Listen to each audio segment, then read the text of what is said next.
So welcome, if you're tuning in with us here this afternoon. You're here for the Crow Canyon Archaeological Center's webinar series, and today we're with Dr. Michael Mathiowicz. He's going to be speaking on Mimbres, the view from West Mexico. Now, first of all, I want to give you a few pointers on Zoom video conferencing. I know that many of you have done this before, but if you just need a refresher course or a reminder, I know I kind of do. I actually haven't been doing a lot of Zoom meetings lately. I'm back in the field.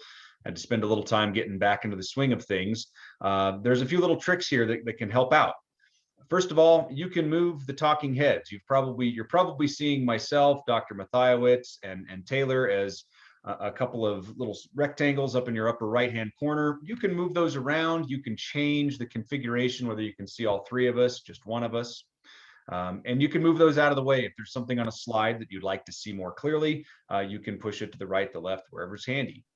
There's also a live transcription service on here, which is quite helpful, although I am going to give you the caveat that it seems to struggle a lot with non-English words and with archaeological terminology.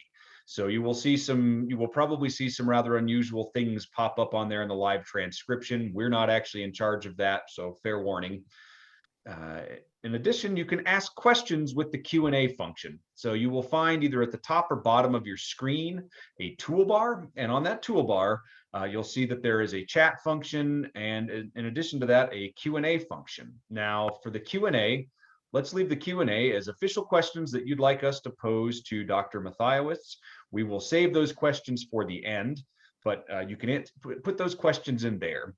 The chat function is a little bit more conversational. That's more to make observations to other viewers or to perhaps signal that you're having some kind of technical difficulties, and Taylor or myself or someone might be able to step in and give you a hand.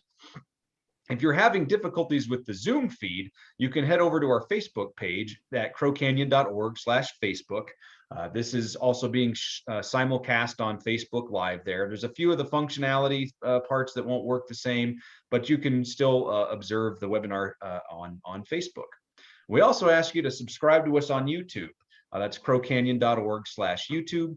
And the reason we always say like and subscribe is it helps us as we unlock more subscribers and we get more likes and comments and interactions on our pages. It allows us to do some other functionality with social media. They actually have these kind of tiers of how many people you've got following you and what is available. So the more of that we get, the more that we can bring to you. This will be recorded and should be available shortly on YouTube as well, if you find you have to step out at some point during the webinar.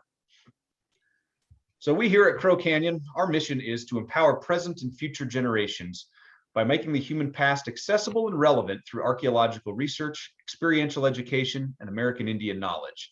If you want to find out more about us, you can check out our website at crowcanyon.org. I'm guessing if you've registered for this webinar, you have probably found that. But you can also follow us on a variety of social media platforms. We have a Twitter feed, Instagram, Facebook as well. And I can vouch for the fact that we're going to have some interesting stuff coming up from our intern program over the next couple of weeks. We have 4 public archaeology interns working with us. And I've been coordinating with our social media folks to figure out ways to let them bring some of the exciting things they're doing in the field, the lab, out and about the community to all of you through social media. So look forward to that as well. The Crow Canyon Archaeological Center acknowledges the Pueblo, Ute, Paiute, Dene, and Jicarilla Apache. These are the people on whose traditional homelands this institution sits and upon which we work and reside. Our mission-related work would not be possible without Indigenous people in the past, the present, and the future. We respectfully recognize and honor ancestral and descendant Indigenous communities for their contributions to all humankind. Crow Canyon is grateful to all Indigenous people and supports the preservation and protection of cultural traditions, ancestral connections, and sacred lands. And I always like to point out when I do these acknowledgements that I'd encourage you to go and find out more about the Indigenous communities that are near where you might be tuning in from. Whose land are you currently residing upon? Get to know more about the people, the Indigenous communities in the areas around yourself. The idea is to raise awareness and to make us understand more about where we lie within the broader history of the continent. We also want to say thank you to our viewers. You make the difference. Please consider a donation to the Crow Canyon Annual Fund when you register for a webinar. And right now we have a Crow Canyon trustee a challenge match has been presented, a $50,000 challenge match. For every dollar you contribute in support of the Discover Archaeology webinar series, it will be matched up to $50,000. We've been running this for a couple of weeks now, and as you can see, we're up to about 27% of that goal. So please consider making a donation to this particular challenge match. We have a couple upcoming webinars. They're coming up on Thursday, June 10th, so that's next week. We're going to hear from Dr. Lori Webster and Diana Barg about perishable artifacts in the Bureau of Land Management's Cerberus collection. Lori always gives fantastic talks. She has fantastic images of the perishable items. We get so fixated on the ceramics and the lithics, the things that have preserved in open air sites, but Lori has had some real insights and connection to collections of perishables. So I'd highly recommend that one. You're going to see some amazing things. And then coming up on June 17th with Dr. Irina Gruner, who actually went to Binghamton University. So I recall having some courses with Dr. Gruner. She's going to be speaking about Chacoan successors, religious specialists, exotic exchange networks, and the rise of Aztec and Wapatki. And Irina's just got a fantastic handle on understanding the wide variety of ways that material connections have continued between Chacoan sites and Chacoan successor sites, and teasing out some of those details of how these particular packages of material goods have appeared in different places at different times and what those might mean. I really recommend that one as well. I imagine that this is going to be on some of her dissertation research. I saw the dissertation defense and it was fantastic. So I recommend that one as well. You can make a difference. Things are still difficult in many indigenous communities throughout the Four Corners and beyond. We have here a series of places that you can donate if you choose to. The Pueblo Relief Fund, the Hopi Relief Fund, Navajo and Hopi Families COVID Relief Fund, and there's an official Navajo Nation COVID-19 Relief Fund as well. Things are looking a little better in many communities, but we're not out of the woods yet. And so everything that you can do does make a difference. Please help if you can. So today we are going to be hearing from Dr. Michael Mathiowicz. Now, Dr. Mathiowicz obtained his doctorate in anthropology in 2011 from the University of California, Riverside. His research and publications over the past 15 years cross-cut the archaeology, ethnohistory, ethnology, and oral traditions of indigenous societies in the southwestern United States and northwest Mexico, including a focus on art, religion and ritual, and pre-Hispanic interregional interaction between cultural groups in these regions. Mathiowicz research has been funded by fellowships and grants from the National Science Foundation, the University of California Institute for Mexico in the United States, and El Consejo Nacional de Ciencia y Tecnología, the Arizona Archaeological and Historical Society, and the SAA Fred Plog Award. He is co-editor with Dr. Andrew Turner of a new edited volume entitled Flower Worlds, Religion, Aesthetics, and Ideology in Mesoamerica and the American Southwest, and co-editor with Dr. John Pohl of a forthcoming edited volume entitled Reassessing the Aztlan World, Cultural Dynamics in Post-Classic West Mexico. And so without further ado, I'm going to turn this over to Dr. Mathiowicz. I'm going to stop sharing my screen. We're going to share his and sit back and enjoy the webinar.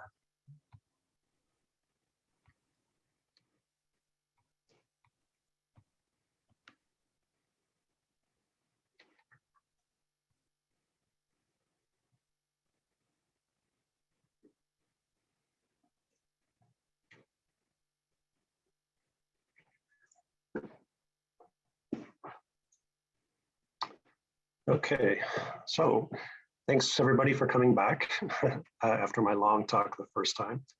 What I would like to talk about in this presentation builds off of the sort of the foundation that I tried to lay in the initial talk about a month ago. And what I want to focus on in this talk is the Mimbres culture, particularly in relation to that key zone in West Mexico that I identified as playing a really sort of outsized influence on Southwestern and Northern Mexican social dynamics, sort of around Southern Sinaloa, Nayarit, and into Northern Jalisco. And so what I'm going to talk about is how Aztlan dynamics, social dynamics, political dynamics, factored into some of the Mimbres social changes that we start to see beginning in the around 900s to AD 1000, 1130, the Mimbres Classic period. And what I'm building on is really just some of the most impressive literature and archaeological cultures in the United States. For over a century, scholars have dedicated a lot of effort to examining the Mimbres culture in southern New Mexico.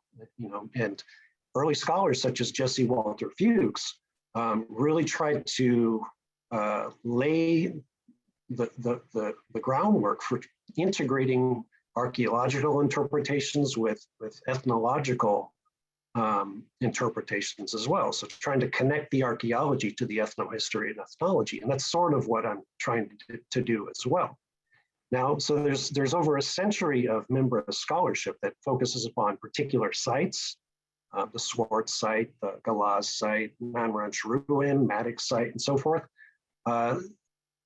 Recent volumes that are sort of synthesis of what we understand about Mimbres cultures today, and sort of also more public-oriented volumes, as well as sort of post-classic Mimbres developments. Now, a good portion of that literature focuses particularly on the very recognizable portraiture or narrative or figurative style, representational style, black and white pottery. And so there's a lot of literature on the significance of the designs, the significance of gender roles, and daily life, and many other themes that I'm going to talk about. Now, what I want to begin with really is just sort of a brief summary of some of the social transformations that people have come to recognize as really characterizing this transition from the late Pit House period into the classic Mimbres, and where those portraiture style ceramics fit into all of this. Now,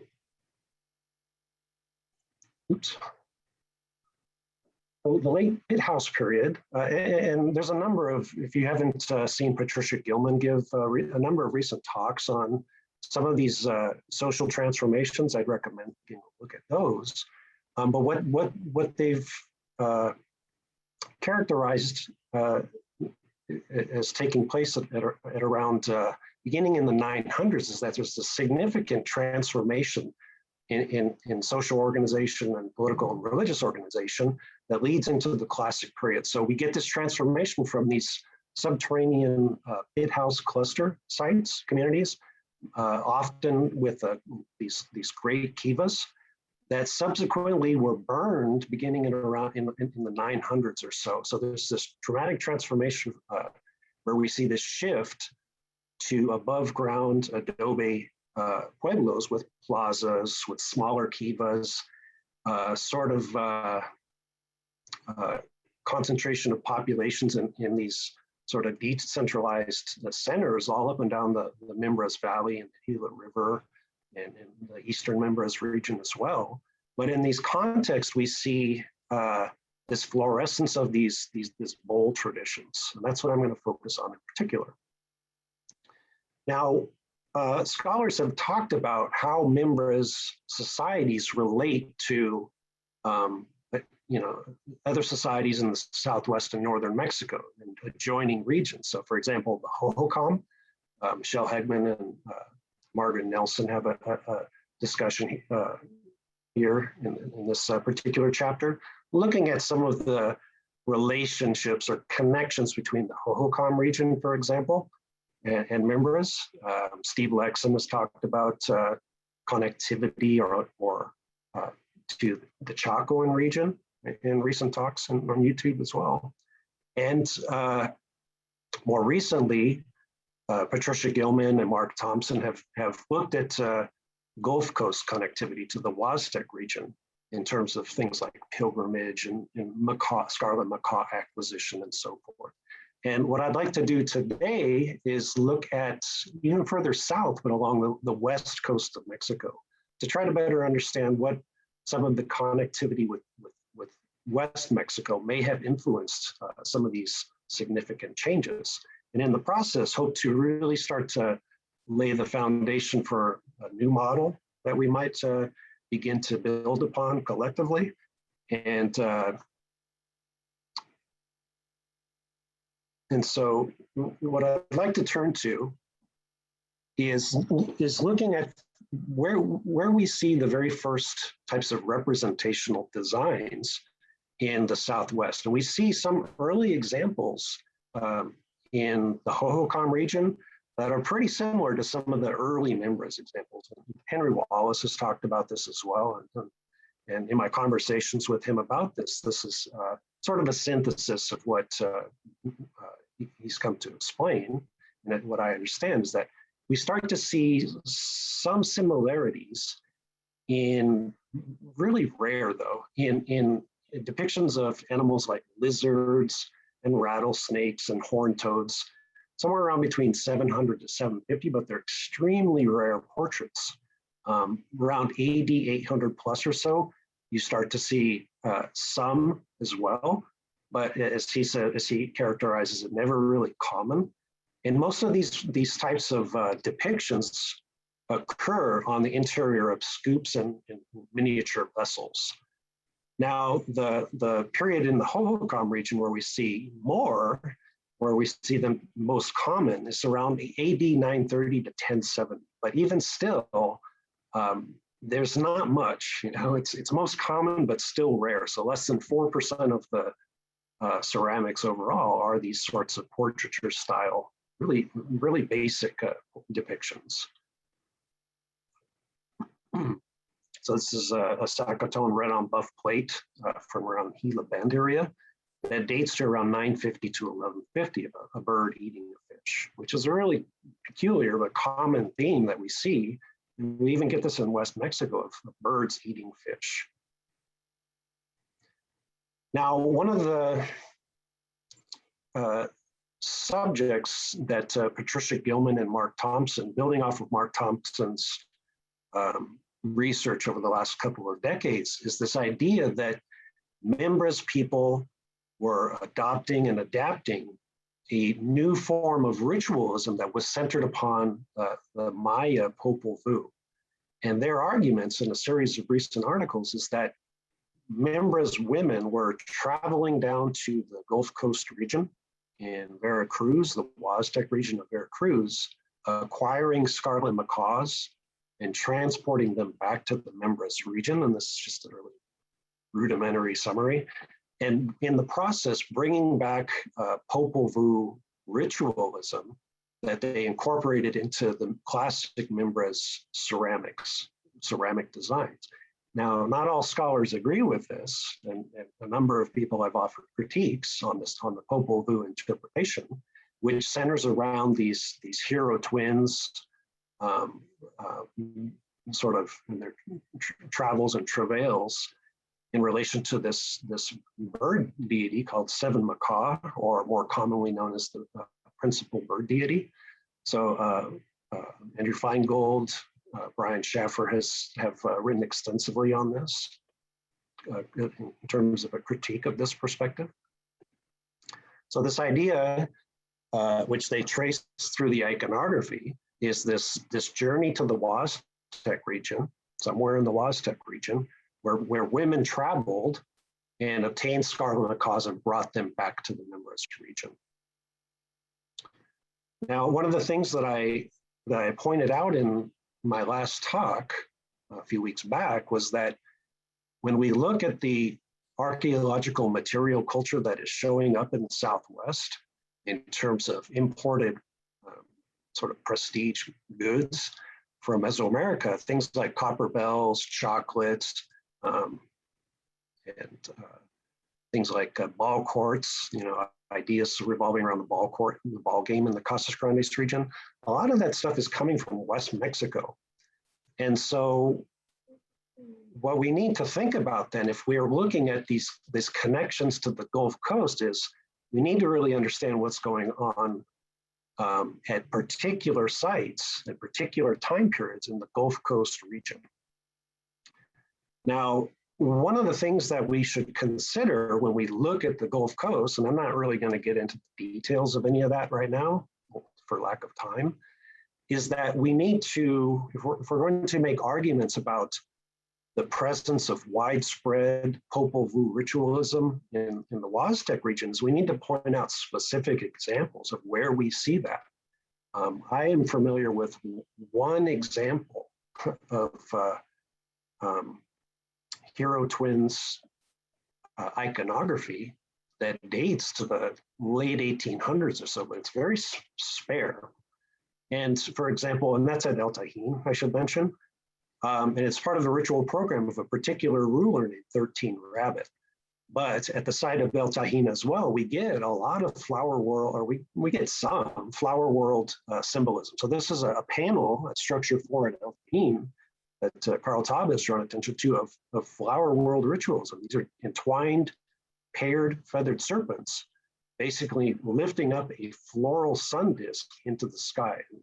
You can see this device at the top, this sort of pointed device at the top is a new fire drill. So this is a new fire ritualism for the birth of the floral sun that rises into the sky through the act of this feathered serpents transporting it. So we get a lot of flower world imagery along the Gulf Coast. It's not really necessarily Popol Vuh related. So we need to demonstrate where this Popol Vuh imagery is present, at what particular sites, and what else, or what evidence do we have of scarlet macaws in this region? So it seems to be more sort of a proposition rather than sort of demonstration of clear evidence along the Gulf Coast of where these ideas are coming from. And I should point out too is that the Popol Vuh model doesn't really take into account this flower world imagery in the Southwest. So we're going to have to find some sort of middle ground between these models, these relatively divergent models. Now, other scholars have looked at Mimbres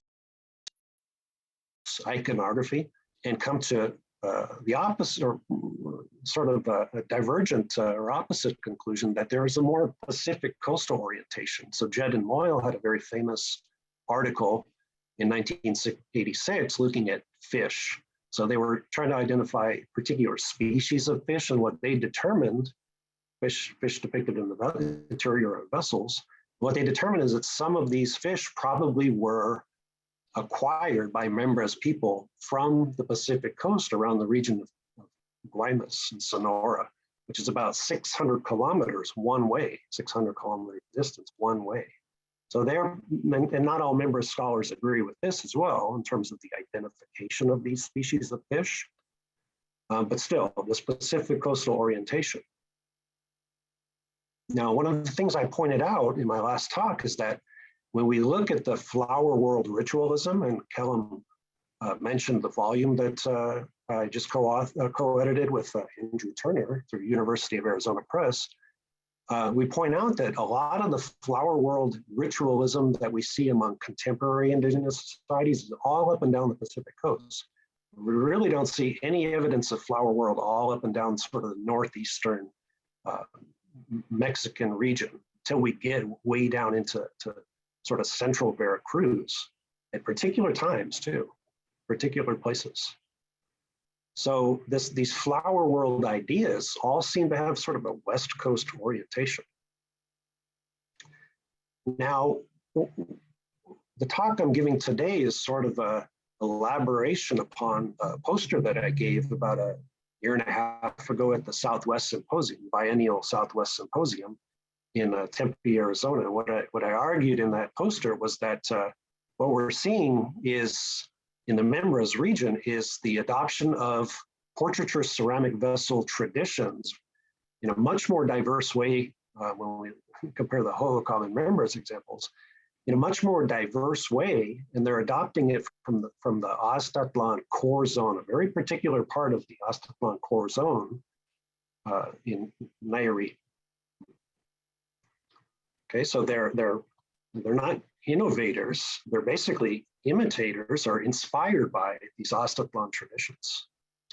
Now, one of the things I argued in my last talk is that we see a lot of flower world imagery. So if we look at the basic themes of flower world, like solar-related scarlet macaws, breath clouds, flowers, really limited actual maize plant symbolism, water-related horned serpents, smoking probably for cloud making. So we're seeing a lot of diverse flower world imagery that may sort of lead us away from that Popol Vuh interpretation if we pursue that path a little bit forward, which I'm going to try to do in this talk today.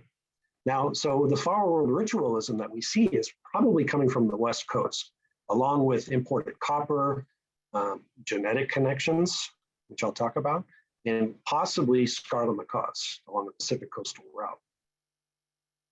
Now, these copper bells, we have a handful, but they're all probably coming from West Mexico. As Dorothy Hosler pointed out in a number of her studies, is that copper is very particularly, the sounds and the colors is particularly related to evoking that flower world. So at a number of Mimbres sites, we do get some copper bells, probably for flower world ritualism.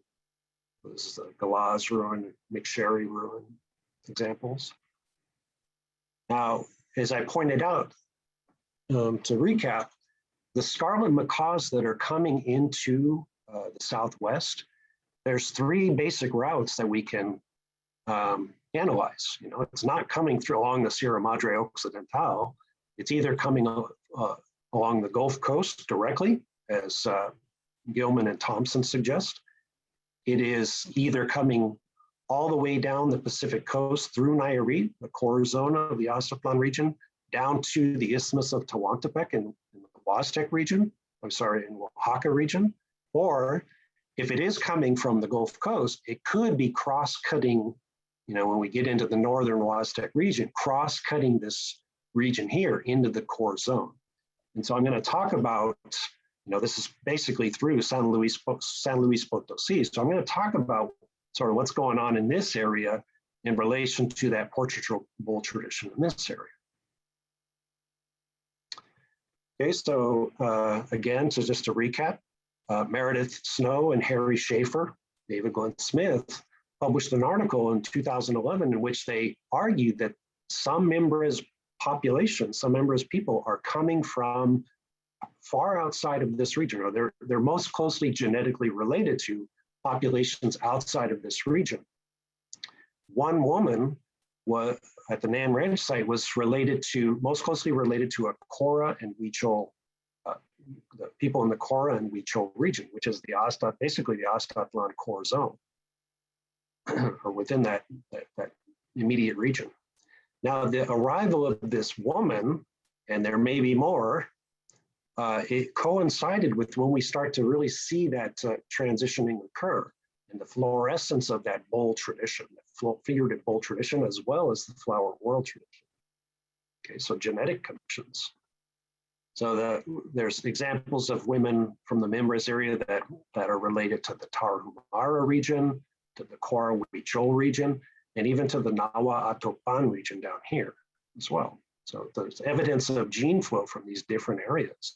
So I'm going to focus on this area right here to see if we can kind of tease out a little bit more information on what that might mean. Okay, and so getting into a little more detail.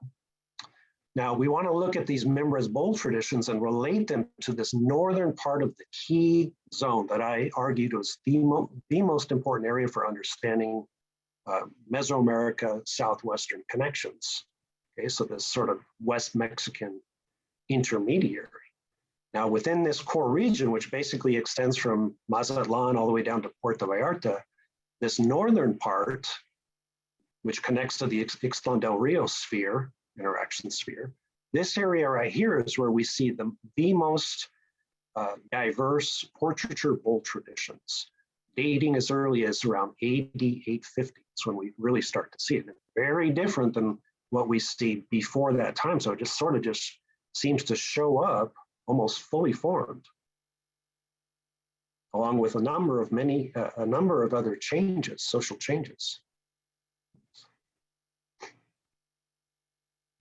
Okay, so the way that I'm going to organize my presentation today, just following that brief introduction, is that we sort of want to outline those basic contexts and nature of Mimbres social change. So talk about some of the things that are going on in that region in relation to the portraiture bowls. I want to focus on what we know about bowl traditions among living people in West Mexico, and particularly the Huichol. So I'm going to look at the ethnography and ethnohistory of cargo traditions among the Huichol, and then trace those traditions back into the archaeological record, into the Aztlan sort of antecedents to these practices. So there are cargo systems and their portraiture bowl traditions during that sort of full fluorescence of the Aztlan era, 850 to 900, 850-900 to around 1350 plus.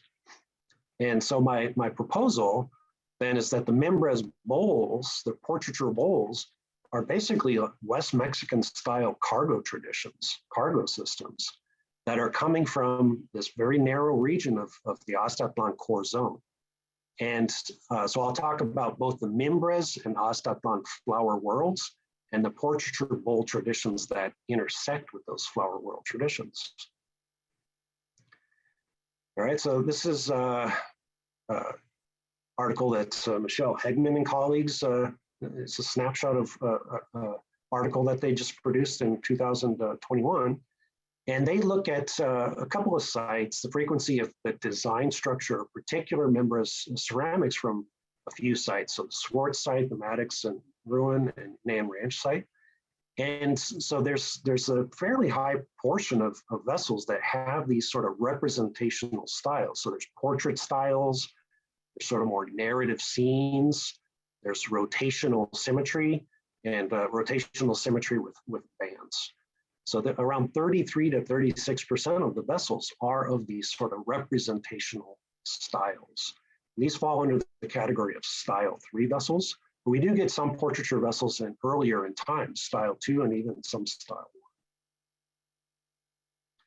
1. Okay, so these are sort of some fragments of transitional style 2 sort of representational style imagery.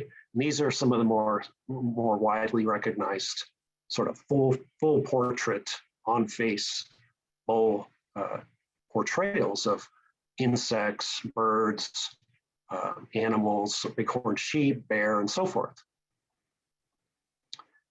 Okay, so we want to look at some of the basic themes. What are some of the basic portraiture themes? And then talk about some of the comparable traditions. So it's not even just the Aztlan region that is doing portraiture bowl traditions. There's a lot of bowl traditions that are figurative portrait style all the way across Mesoamerica at different points in time, down into Central America. So we'll talk about some of those. Okay, so some basic themes that people have pointed out is that we see themes of agriculture. So these individuals that are holding digging sticks and working in a sort of a little milpa or maize field planting. But we also get some scenes of daily life, as well as scenes of ceremony and or so-called mythology, quote unquote mythology.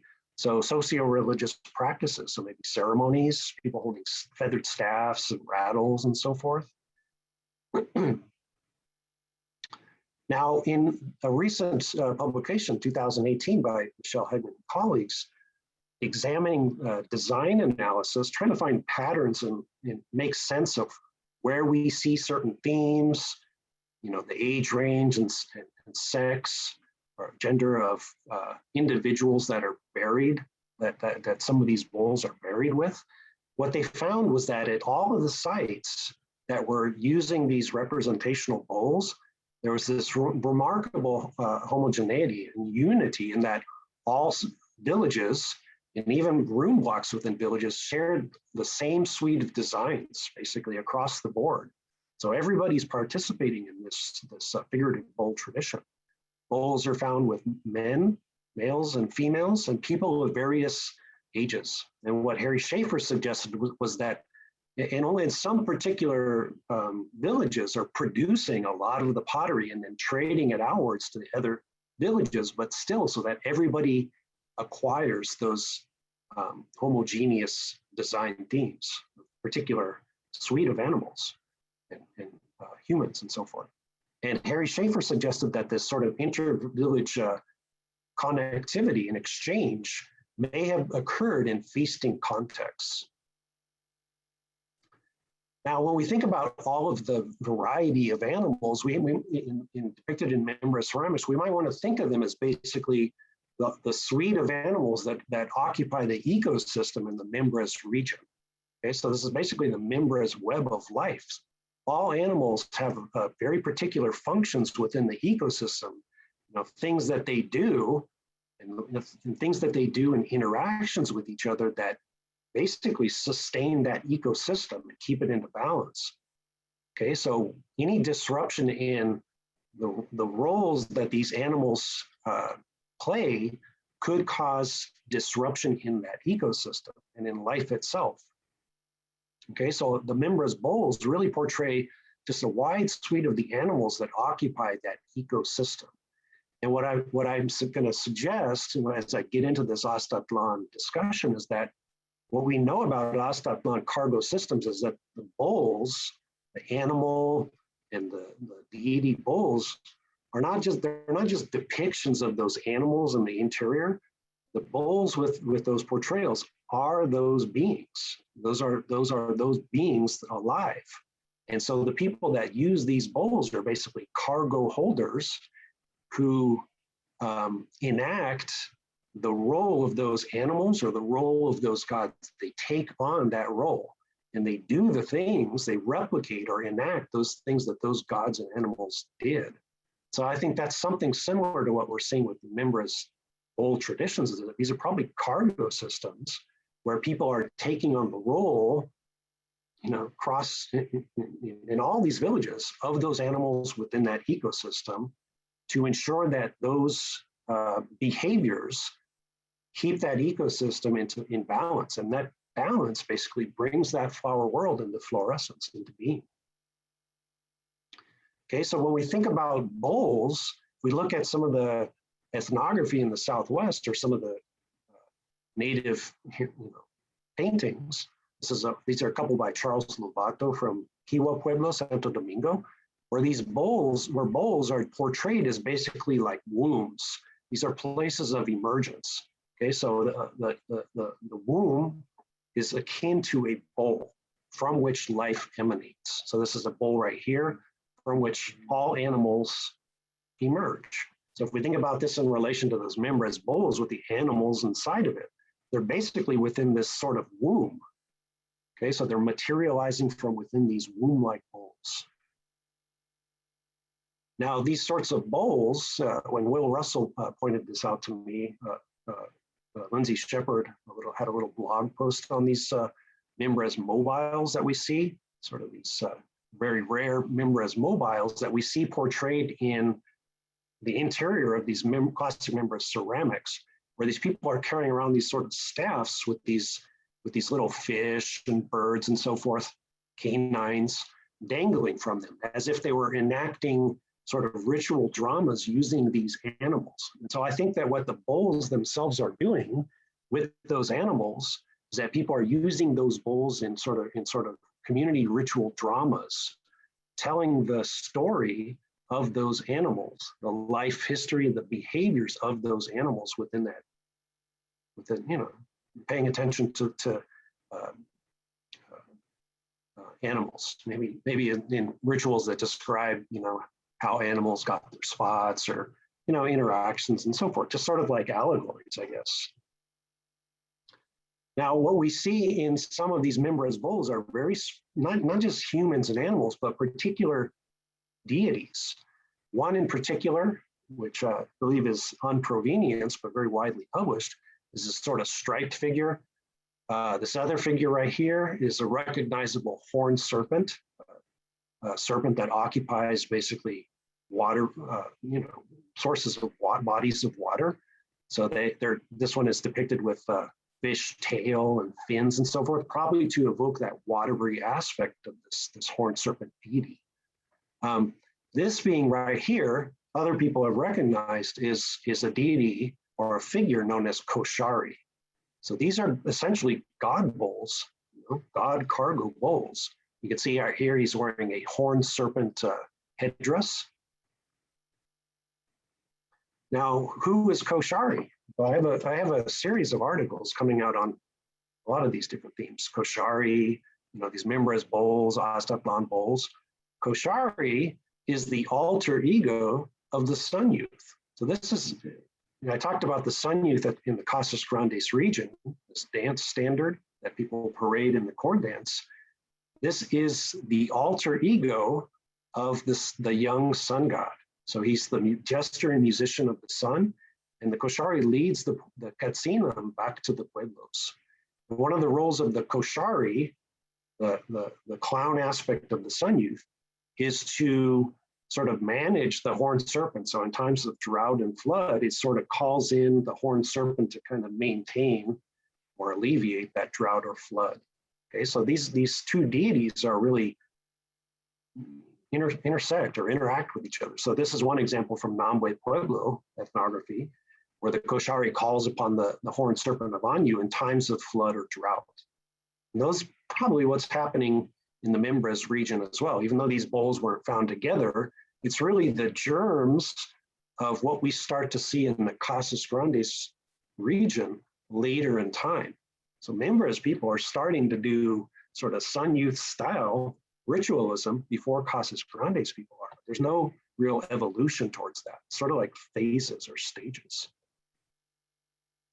Now, Kelly Hayes Gilpin and Jane Hill were the first to really point out that there's a lot of flower world related imagery in Mimbres bulls. So they in their 1999 article on material culture in Southwest, in terms of flower world, they looked at the Galaz ruin and noted that there were probably at least 27 bulls that had portrayals of flowers in the central interior. So sort of these, some of them are radial flowers as well. So they considered them more broadly to be pretty frequent in the depictions. And further noting that some of these flowers appear with different animals, so frogs, bats, birds, rabbits, and so forth.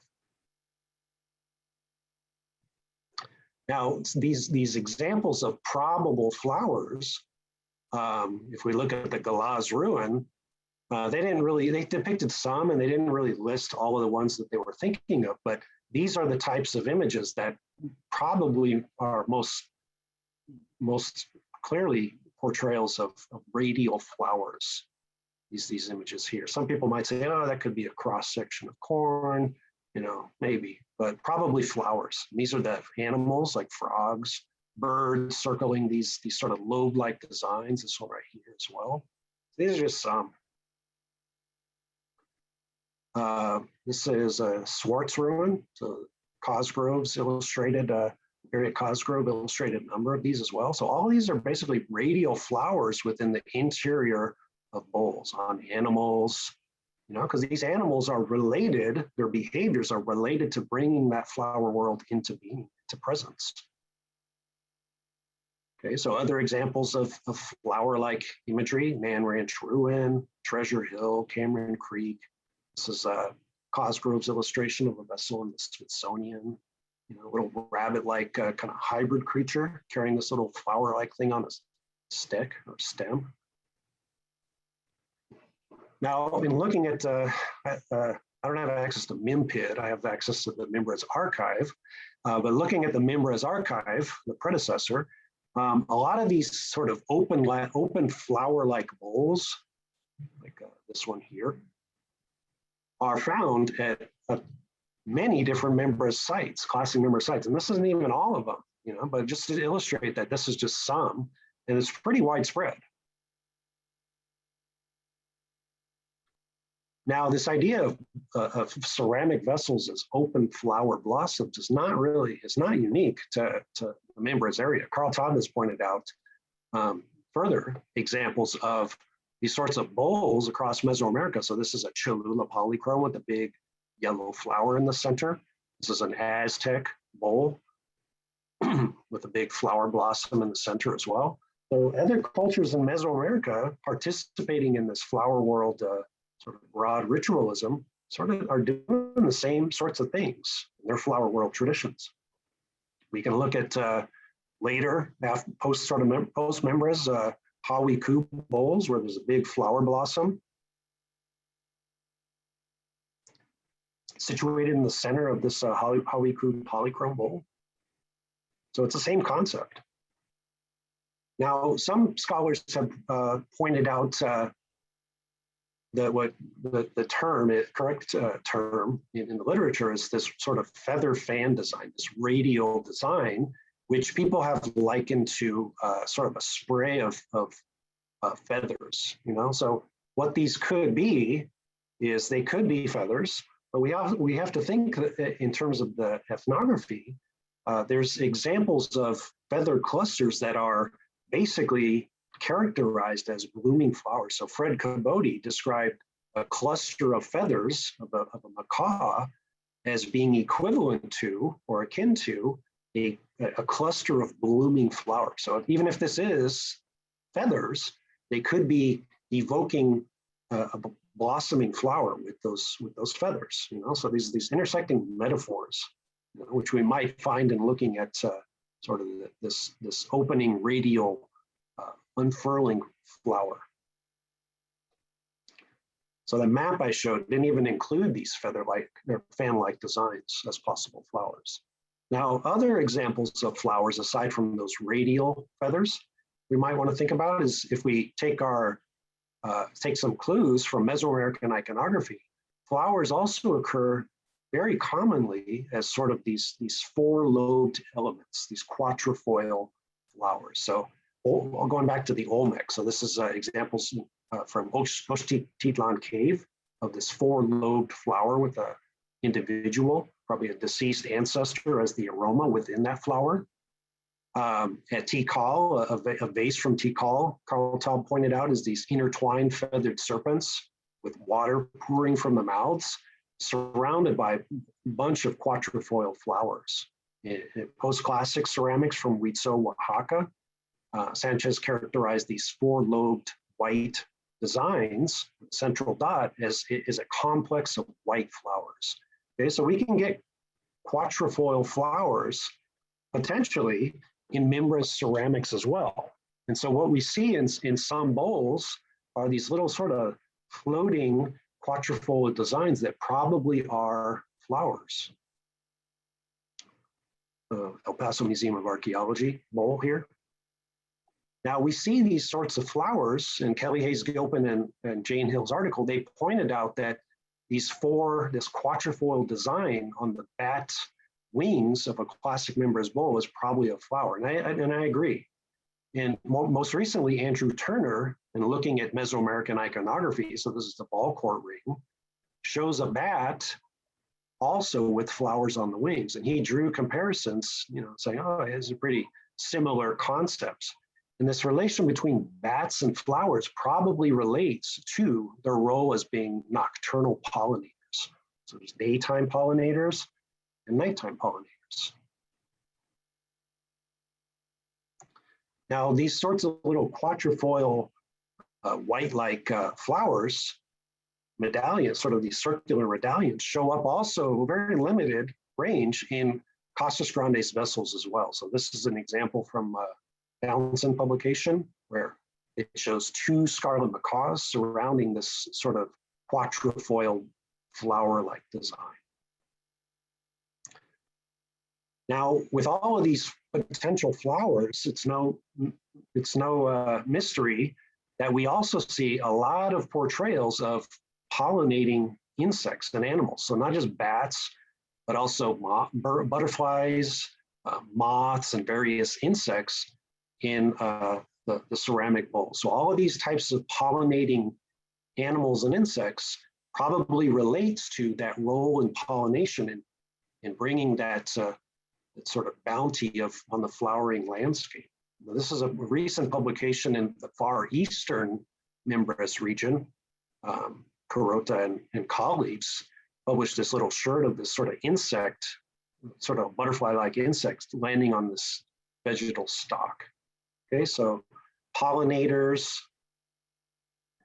Now, to take that idea a little bit further, Michelle Hegman, in a publication, argued that these sort of four-lobed designs probably are a flower. So she characterized this as probably a caterpillar, sort of hanging out on sort of this four-lobed flower. And we see that in terms of like centipedes and millipedes and other caterpillars and so forth can act as pollinators as well. So this might be some similar concept to what we're seeing on these photographs right here.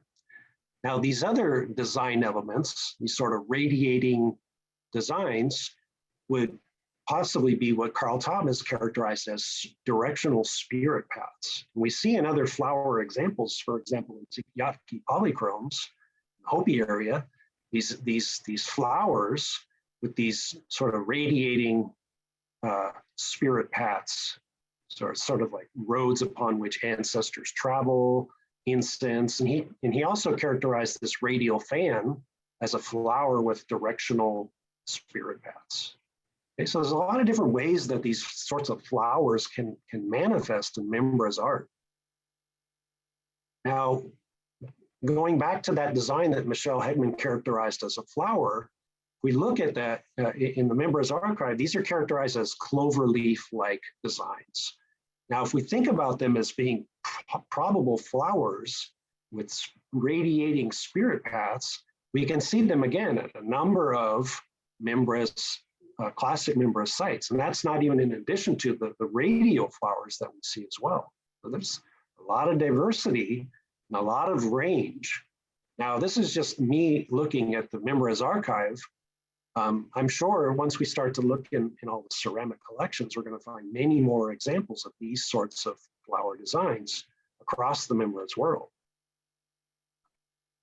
Now, Tony Berlant and colleagues in a recent publication and museum exhibition at LA County Museum of Art described these sort of bowls that I've been depicting as being a white evening primrose flower, which I would tend to agree with. Okay, so these white four-lobed evening primroses, we know that hawk moths are prolific pollinators of these white evening primroses because they have the long proboscis that can get into that tube-like receptacle to get to the nectar. Okay, so all the hawk moths come out really at dusk, sort of like nighttime pollinators. Now, if we look at the ethnography, white evening primrose is really important in different among different Puebloan groups. So it's one of the directional flowers for the Hopi, which signifies the northeast. It's also called the butterfly flower. Zuni also value the primrose as well. The entire plant is ground and used by the Shumakwe fraternity. And for Zuni as well, the primrose, the white primrose blossoms are rubbed on the neck and arms of the corn maidens so that they might have, so that they might dance well, and to please the white shell mother of the sun, to bring the rains and to enable the corn to grow. So there's a lot of flower world ritualism related to the growth of corn and rain that we can infer is present among the Mimbres as well. Now, Dorothy Washburn, Emery Sikakwatiwa and Dorothy Washburn, one of their publications noted that the evening primrose flower maidens are really make an appearance in a lot of these Hopi Katsina songs as part of the flower world. You can see the lyrics here. When it starts to rain and rain, when the rains arrive, when the evening primrose flower maidens bloom along the sand altar, the little yellow butterflies in happiness will chase one another among them. they will, for their part, go along sucking them from the different colored trumpet-shaped flower heads. As they beautify themselves with the flower's pollen along here, in this way, with happiness, we will be singing and dancing. So these evening primroses really have a role in this flower world ritualism. Now, just to sort of summarize where we're at right now, what I've tried to characterize and lay out a framework for is to really start to define a form of cargo system that we are seeing in the Mimbres region that coincides with the development of a very similar cargo portraiture bowl tradition in the Aztlan area. Okay, so these are probably, again, cargoes that people are taking on maybe for a certain period of time, 1 year, 2 years, 3 years, 5 years, who knows? In West Mexico, cargoes last for 5 years. So you take on a role of a particular god for 5 years, which I'll talk about. Now, these sorts of bowls that we see in Mimbres in village context is that they are associated with all ages and all sexes. So that this indicates that there is a community-wide participation in this homogeneous ritual program. And that all of the gods and people and individuals and flowers and animals that play a role in these ecosystems all are part of this sort of, all have this particular role in bringing balance into life, right? So sustaining basically that ecosystem. So it's sort of not necessarily human beings divorced from their ecosystems that they inhabit, but really this integrated network of human and animal lives. Now, these sorts of cargoes, again, could be used on the landscape. They could be used at particular, in pilgrimages to sacred landscapes, maybe, for example, in rock art, where we see similar designs in the rock art as we do in the ceramics. They could be used to encode stories, sort of as like mnemonic devices. And they could be ways to really enact behaviors that bring that flower world into presence. Okay, so those bowls are those things that they depict. So like basically like prayers for rain, for example. Okay, so now that we maybe have a better sense of what these Mimbres portraiture bowls could be, let's situate that then in terms of some of the bowl traditions that are manifesting in different parts of the Mesoamerican world. I'm going to just talk very briefly about some in other parts of Mesoamerica, but mainly focus on the West Mexican examples. Now, if we're looking at Mimbres portraiture bowls from the border of Mexico to the U.S. and northward, it looks weird, you know. But if we broaden our scope and look at what other cultures are doing to the south, it's really not that strange. I think that Mimbres is basically the far northernmost manifestation of a Mesoamerican style portraiture bowl tradition that we see going all the way down into lower Central America. These are just some examples. And keep in mind that not all of these are contemporaneous with each other. Some of these are like a classic period, classic Maya. There's sort of epi-classic or late classic to early post-classic, like Cerro Montoso, early post-classic, like Isla de Sacrificios, sort of the post-classic West Mexican examples, and even much earlier in time in, for example, the El Salvador, the Gran Cocle region, Eastern Nahua region. So there's a lot of portraiture bowl traditions that we can really draw upon for comparative analyses. Now, if we look at the Gulf Coast, just a couple of examples, the Cerro Montoso style, the sort of late classic, epi-classic to early classic, early post-classic time period, some of these bowls are feathered serpents, you know? This is not Popol Vuh symbolism. So Cerro Montoso, Central Veracruz, Carl Taub has an article on this particular plate here, the Huastec sun god. So this solar deity, these are directional solar rays within the central interior of the bull. It's like he's being birthed from the womb of the earth goddess. These bulls as wombs. Okay, so this is all sort of flower worldy ritualism in these bowls. Now in the Maya area, the classic Maya, their bowls again are really strongly narrative in some instances. So this is a portrayal of the classic Maya maize god emerging from a cleft in the turtle shell. This is turtle shell earth. He's being watered here and sort of dancing out of the underworld as maize. So they tell stories. Now, if we look at other Maya bowls, we can see just the head of the maize god in the central interior. Carl Taub has written extensively on this. So the maize god within a narrative scene, but the maize god within just as an individual. You can see here, there's like a kill hole here, sort of like a Mimbres tradition. Okay, so these may be cargo bowls where people enact the role of the Maya maize god in these narratives. So there's a lot we can play with when it comes to the Mimbres interpretations of these bowls. John Pohl has talked about this bowl in the Eastern Nawa region as being a sort of a feasting vessel, a drinking vessel, which at the bottom depicts the deity, the goddess, Xochiquetzal. Xochiquetzal is the goddess of love and flowers and is the companion of the sun god, young sun god, Xochipilli. Okay, so these are probably mnemonic storytelling devices that people are using within feasting ritualism. Now, those are just a few examples. Now let's take a turn to look at what Aztlan people are doing, what Huichol people are doing.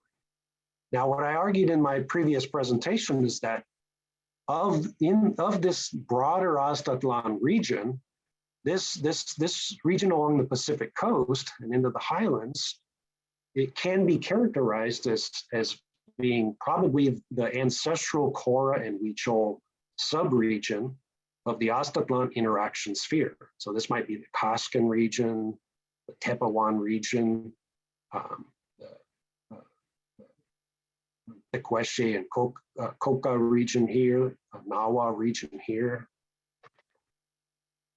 Now this particular Huichol and Cora, ancestral Huichol and Cora, Aztlan core zone is where we see the most abundant Aztlan portraiture ceramics.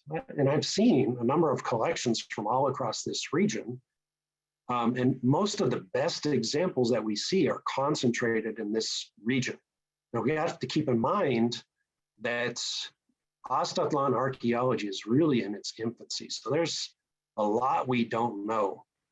We have to think in mind too that some of these ceramic bowls, for example, these Aztlan bowls, could have been made of gourds and perished long ago, decomposed long ago. So there could be ceramic versions and there could be gourd versions of these.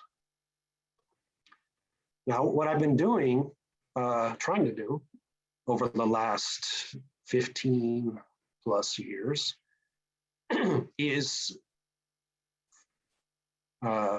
in the course of going through participating in excavations, looking through archival material, looking at past photographic archival material, looking at past archival collections, is trying to document as much as I can the material culture with the aim of sort of developing what I tentatively call the Aztlan Digital Archive, the Archivo Digital Aztlan, which I started during the course of my dissertation. So I hope to sort of develop this into the sort of the MIMPID database, something akin to that, the Chaco Research Archive, the Salmon Pueblo Archaeological Research Collection. So photographing and compiling artifacts, objects, and also digitizing past excavation reports, photographs, slides, documents, and so forth. Because we in the Aztlan region are so really in need of a lot of people and a lot of money and a lot of attention, because we're there's a lot of work to be done, and we're racing against sort of just modern destruction of these sites.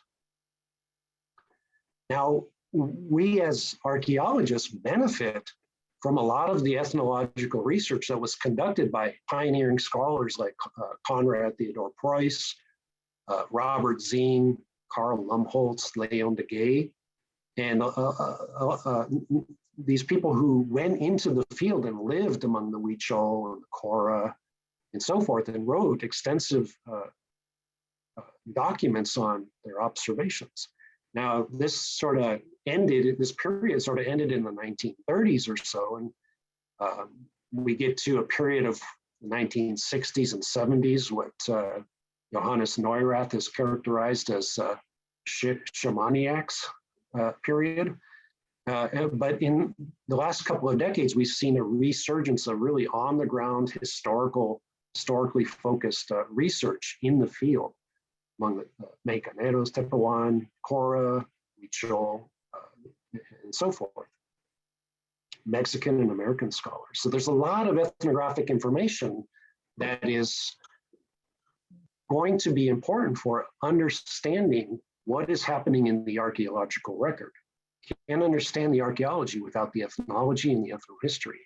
Now, if we look at the cultural distribution of groups at contact period, and this is an image by Gene Meyer, which I've modified, there's a number of cultural groups basically map on to what I argued is the organization of that Aztlan region. So we see Tepehuan people up in this area, Cascan people up in this area, Tecuesche and Coca people in this area, Nahua people down here, and Huichol and Cora within this sort of broad region going down the coast and into the highlands here. So some Tepehuan groups here. This is really mirrors almost what we're seeing in the big Aztlan subregions that I outlined. These sort of four main regions with Ixtlan del Rio almost at the intersection of these four regions. Now, when we look at, when we talk about Huichol ethnology and contemporary cultural practices, and this is going to be a very basic summary, brief summary, Huichol are organized into an integrated system of ritualism, political organization, and ritual organization that links together ceremonial centers called tuquipas with outlying rancherias. Okay, so within the tuquipa ceremonial center is the tuqui, main temple, and all of these are individual god houses. So these are houses of particular deities, and cargo holders come to the ritual center and live within those individual god houses for which they are taking on that cargo for 5-year terms.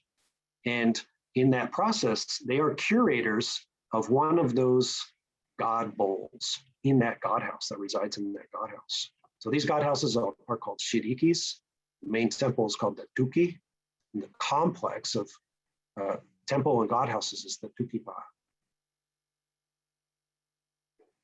So these are examples of cargo holder, Huichol cargo holders at god houses. This is the House of the Sun in Pochotita that was documented by Karl Lumholtz, built on these stone foundations with thatch roofs, which could be something similar to what was happening in the Aztlan area in the core zone, perishable houses with stone foundations. Now, these cargo holding traditions take place within this broader ceremonialism called mitote rituals, which are night-long ceremonies that involve round dances within plazas at particular points of time during the year. So it intersects between the rainy season and the dry season at particular points, basically in the agricultural cycle. So the agricultural stages essentially mirrors the life stages of human beings, human life cycle events. So it's linked to gender, ancestry, and human life cycle, and the agricultural planting to harvest season.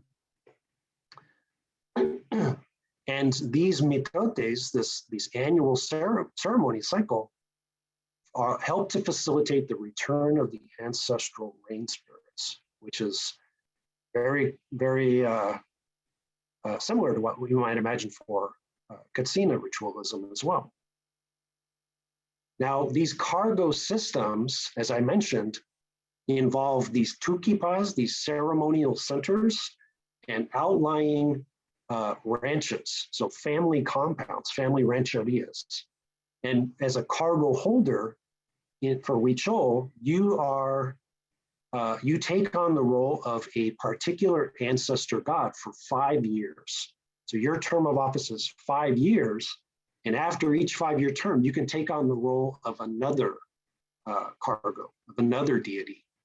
Now, as a cargo holder, you live at the ceremonial center within one of those god houses for that entire time period. It's a great sacrifice, personal sacrifice.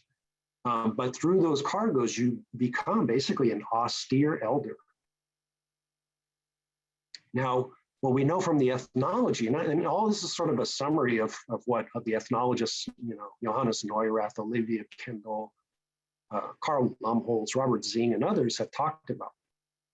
These cargo systems were first established by the sun, who we know in that region is Tayao, Huichol Tayao, who is related to the Xochipilli saintly god.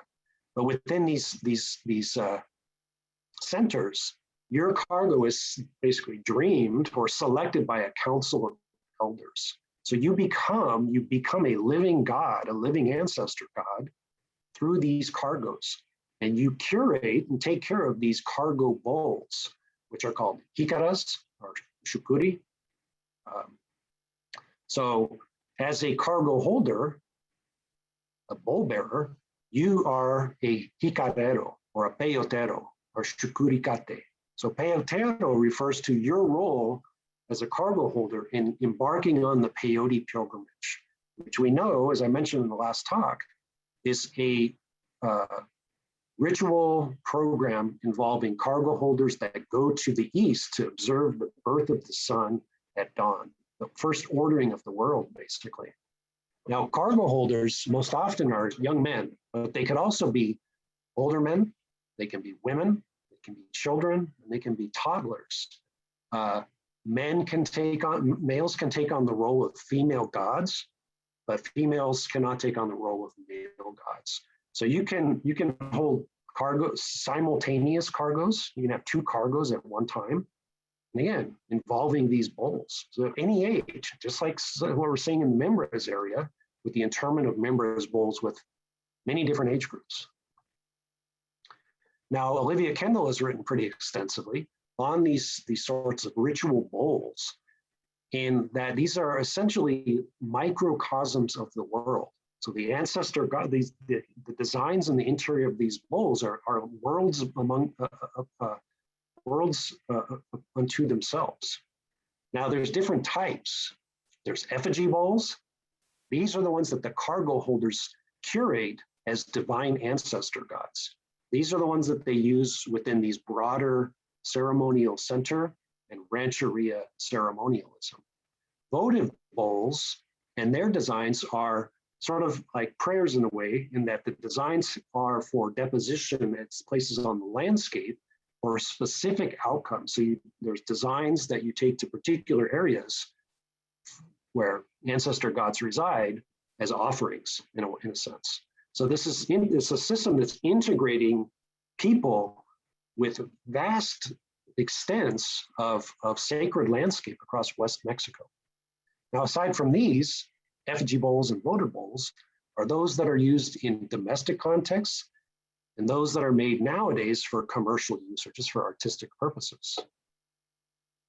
Now, this idea that bowls are microcosms of the world, Carl Taub has a very nice article on this concept in Mesoamerica, where these bowls, as I mentioned earlier, are like wombs of the world.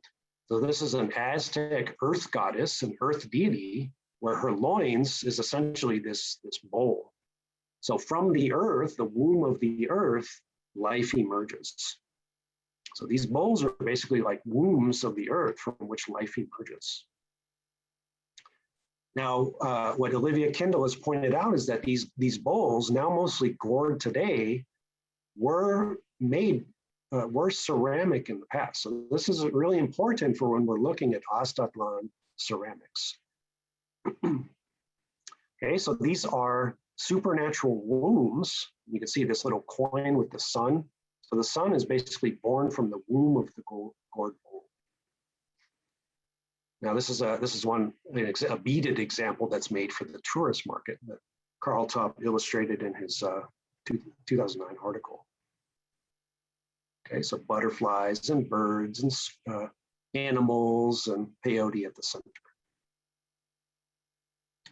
Now, as a cargo holder in the Huichol area, your landscape ritualism covers around 125,000 square kilometers, about 50,000 square miles.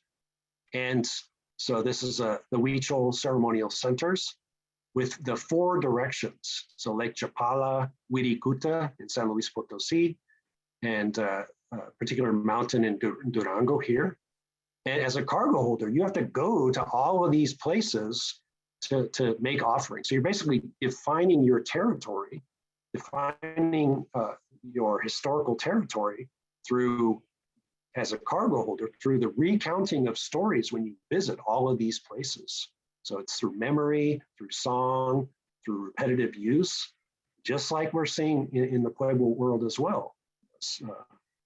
T.J. Ferguson and others have documented quite well. Also, very extensive landscape use.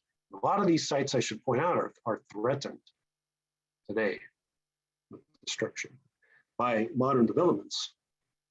Okay, so the gist of this peyote cargo journey is that Huichol cargo holders have to go down to the coast. Remember, this is the Aztlan core zone. So Huichol people are going to what it used to be the Aztlan core zone, to the sea, which is essentially the underworld, to begin their peyote pilgrimage all the way to Wirikuta in the east. And by doing so, they're going there to observe the birth of the sun as ancestor gods. Okay, so they're taking on the role of ancestor gods to go to the place of dawn and watch the sun being born. So it's a world ordering event. So they stop along the way. So various sacred spots that their ancestors have done before them. So at the gates of Wirikuta, this is a particular spring on the landscape, pretty sort of nondescript, but it's really the gateway that leads into Wirikuta. So you have ritual obligations to these sacred sites to make offerings, to collect water from points on the landscape, and bring that back to the communities for rainmaking rituals, basically. This is where the ancestors reside, is within these sacred landscapes, caves, and so forth. Now, this is a complicated image, but this idea of traveling to dawn and watching the birth of the sun, as I pointed out, goes back to Teotihuacan, as many other scholars have pointed out. This is a scene from the Codex Nuttall. And Carl Taub has talked about this, John Pohl, Byron Haman, others have talked about this scene. So what we're seeing here are a congregation of deities.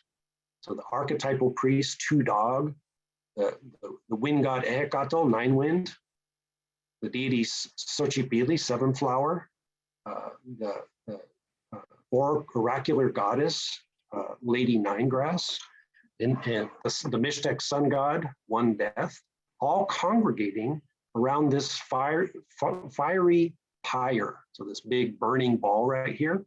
And what this scene depicts is this fiery burning pyre that leads to the birth of the sun. So this is the birth of the sun, Nawi Olin, the sun of the present era. So this is basically the sort of thing that Huichol people are doing, congregating to observe the birth of the sun and the birth of that sun in the present era. Okay, so it's, again, a world ordering event. And that present era is presided over by Tonatiuh, the sun god. Okay, so how does this relate to the Aztlan region? Now that we kind of have a little bit of a better sense of what Huichol people are doing, we can trace this back into the archaeological record. all this solar ritualism, all these cargo bull traditions are pretty apparent when we get into the details of it. Now, other scholars have proposed that Huichol style cargo traditions are present in the pre-Aztlan era. So Nora Rodriguez has proposed that that certain pseudo-koizene cups, and she had a thesis in 2009, certain pseudo-koizene cups have portrayals of this eagle deity, often portrayed with a serpent or sort of lightning from the mouth, at sites like Alta Vista, La Quemada, El Teul. So this is Epiclassic period, pre-Aztlan, up in the highlands to the east of the Aztlan region. And what she proposed that this is a recognizable Huichol sky goddess, basically eagle deity called Tate Huirica Wimari. So basically a young eagle goddess. So she suggested that these are sort of cargo-like bowls for this particular deity. So this deity, whose name translates to Our Mother Young Eagle, is known among the Huichol today. So this is a bowl of that Huichol goddess. So it's sort of an eagle with a sort of a split view of her head right here, and a butterfly here. Now, some of the issues to consider, okay, so she's a sky goddess, she's the sun's mother. Issues to consider is that thus far, this identification is the only one that we have, that I know of, for these pseudo-koizene cups. So we need a lot more study on the pseudo-koizene symbolism. Okay, so there's one example of a particular deity. However, we don't see the same images of deities that show up in the Aztlan era. So there's something different about these epiclassic and post-classic traditions. There's no explicit sun, there's no feathered serpent imagery, and there's no Venus deity in the epiclassic art.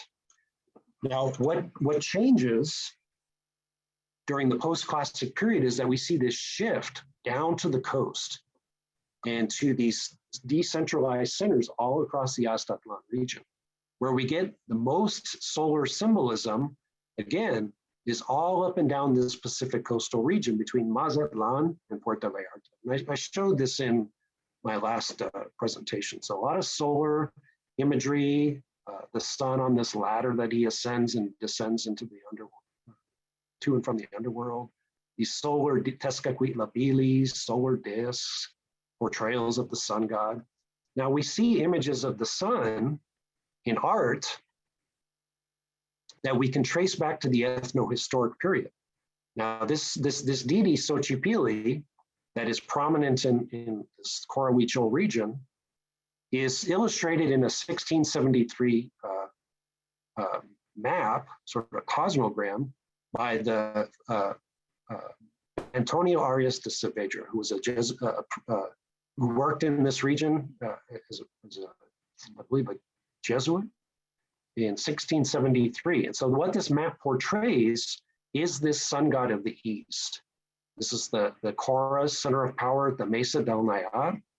And why this map is important is because it tells us how Cora people and Huichol people view the sun and his role during the entire ceremonial cycle. So these are the 4 Cora solar priest kings, deceased mummies seated within a cave, who were antecedents of the current solar priest king who was present at the time of the Spaniards. So these leaders are intermediaries of the sun. Okay, so they're like living sun gods. Now this bottom part of this map, this cosmogram, is one of the things that I'd like to point out as being really important. And other scholars have talked about this as well. Laura Magriña, Patricia Scott, Alfonso Grave, and other people have talked about this calendar system. And what this is that the sun, who rises in the east during the course of the year, basically follows his ceremonial cycle through the solstices and equinoxes. So this is January, February, March, April, May, June, July, August, September, October, November, December. So this is the annual ceremonial cycle. And these are deities that he awakens at the solstices and equinoxes, particular animals, particular birds, during the alternating rainy and dry season. Okay, so equinoxes and solstices, winter solstice, summer solstice, spring and fall equinox. Now, this maps onto the landscape, as Laura Magriña pointed out. Now, from the position of the Mesa del Nayar, where the seat of power for this Piltzintli sun resides, he basically awakens these deities at the solstices and equinoxes. So this is sort of a Pacific coastal oriented system. And so these deities are Haramara, Ushu, the core name is Ushu, the Huichol name is Haramara, Nicanori, and Narama. Now, this system here, again, when the sun travels to the winter solstice, he awakens the deity Haramara. That deity is associated with this particular point right near Matanchen Bay, which is near San Blas.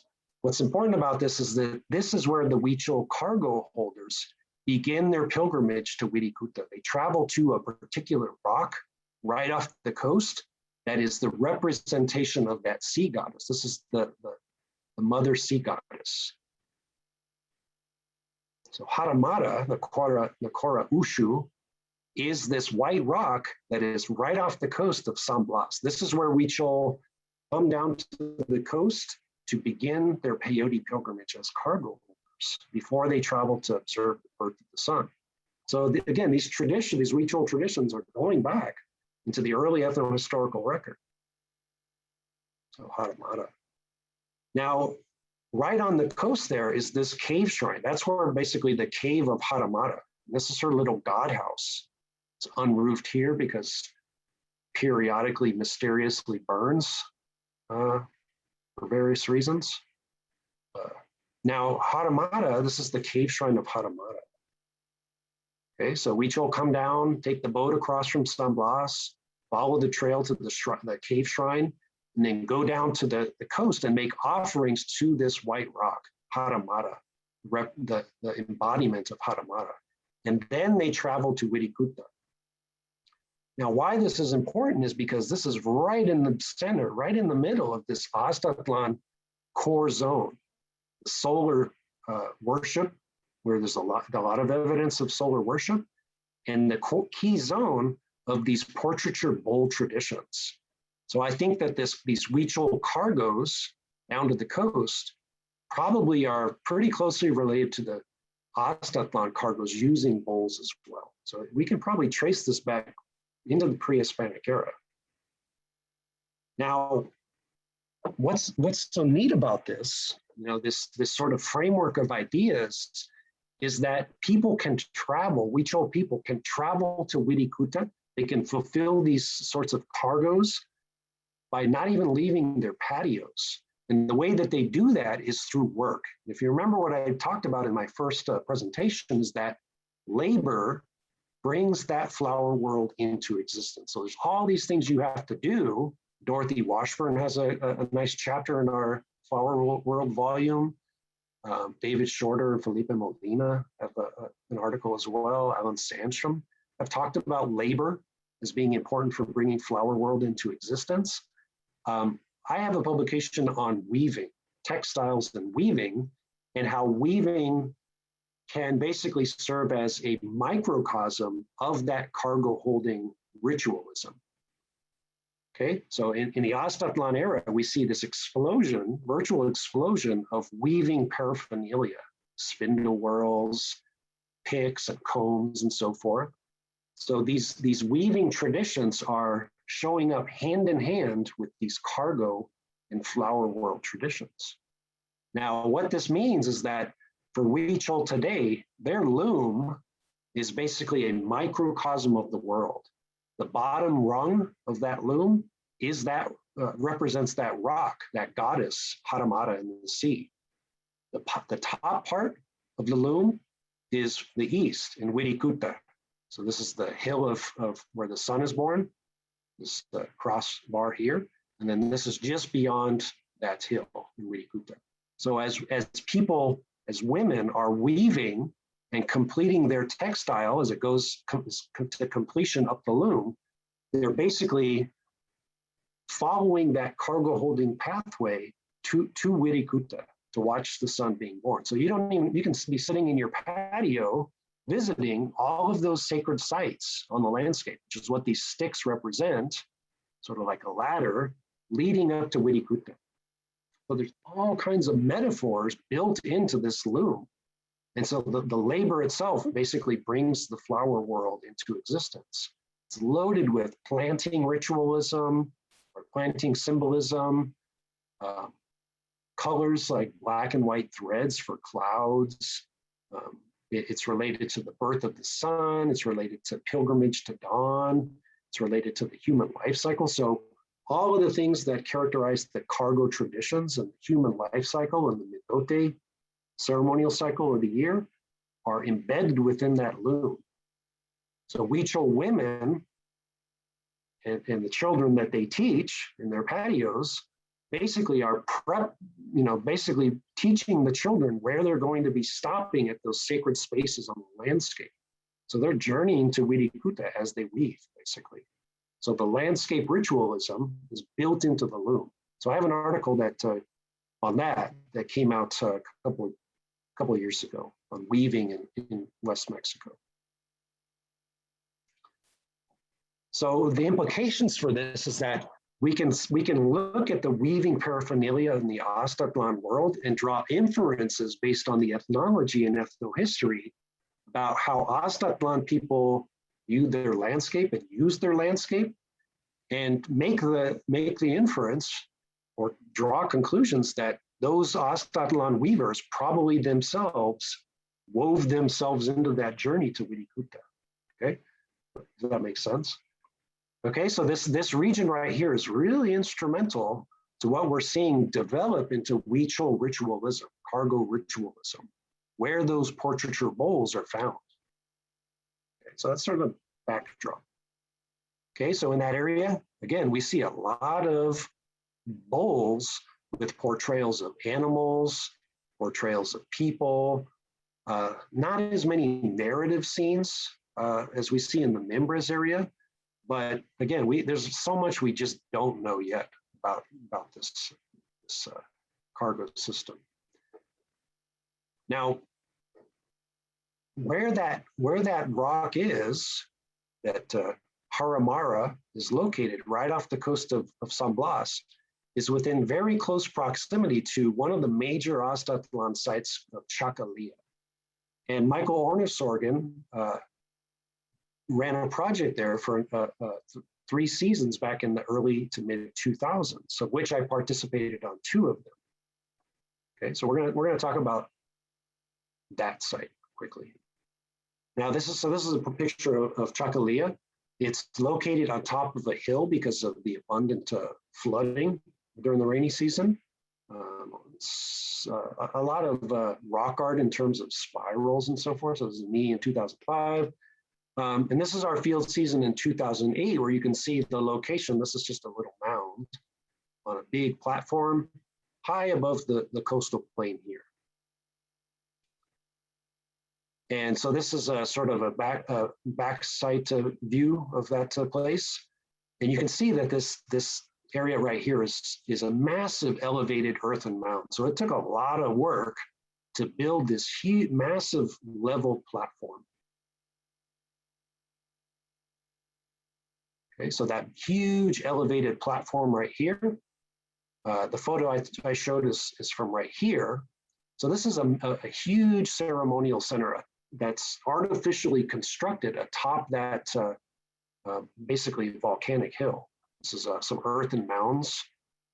This is a ball court there. So my colleague Jorge Morales walking through a ball court here. This is the ball court here. Now, during the 2008 field season, Ornesorgen excavated at this little mound complex down here, thinking that it was a house complex, a little housing mound.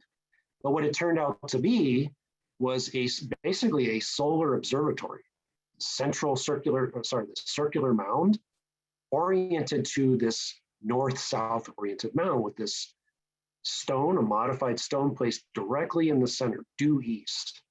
And the mound itself contained a number of decapitated human crania. So it was all skulls with maybe about 10, I believe, with the upper part of the spine attached. So this is a burial mound that is functioning as a sort of a solar observatory. Within that burial complex was a quartz crystal as well. Now, this is a picture I took. We recognized right away the significance of this. I was working on my dissertation at the time on solar ritualism, and it was pretty apparent that when you stand on that circular mound, this is a photo I took, I dragged everybody out, summer solstice in the morning, that even though it's cloudy, you can see that the vantage point to the Stacy standing at the northern edge, you can see that it aligns directly with where the sun is rising at the summer solstice. Stone marker is directly due east, and then the winter solstice point is off towards the southeast here. So there's a lot of work we need to do to understand these sorts of mounds, but it's very clear that this is a post-classic solar observatory facing east, using the eastern horizon as sort of a solar marker to where the sun rises during the course of the year. It's basically the reverse of what we saw for that Cora solar calendar. And it's not unlike what we would see as a rudimentary form of what are known as E-groups in the Maya area, basically these platforms that are oriented towards the equinoxes and solstices, but very basic level. Now, within this mound complex, I looked at a lot of the ceramics that were excavated.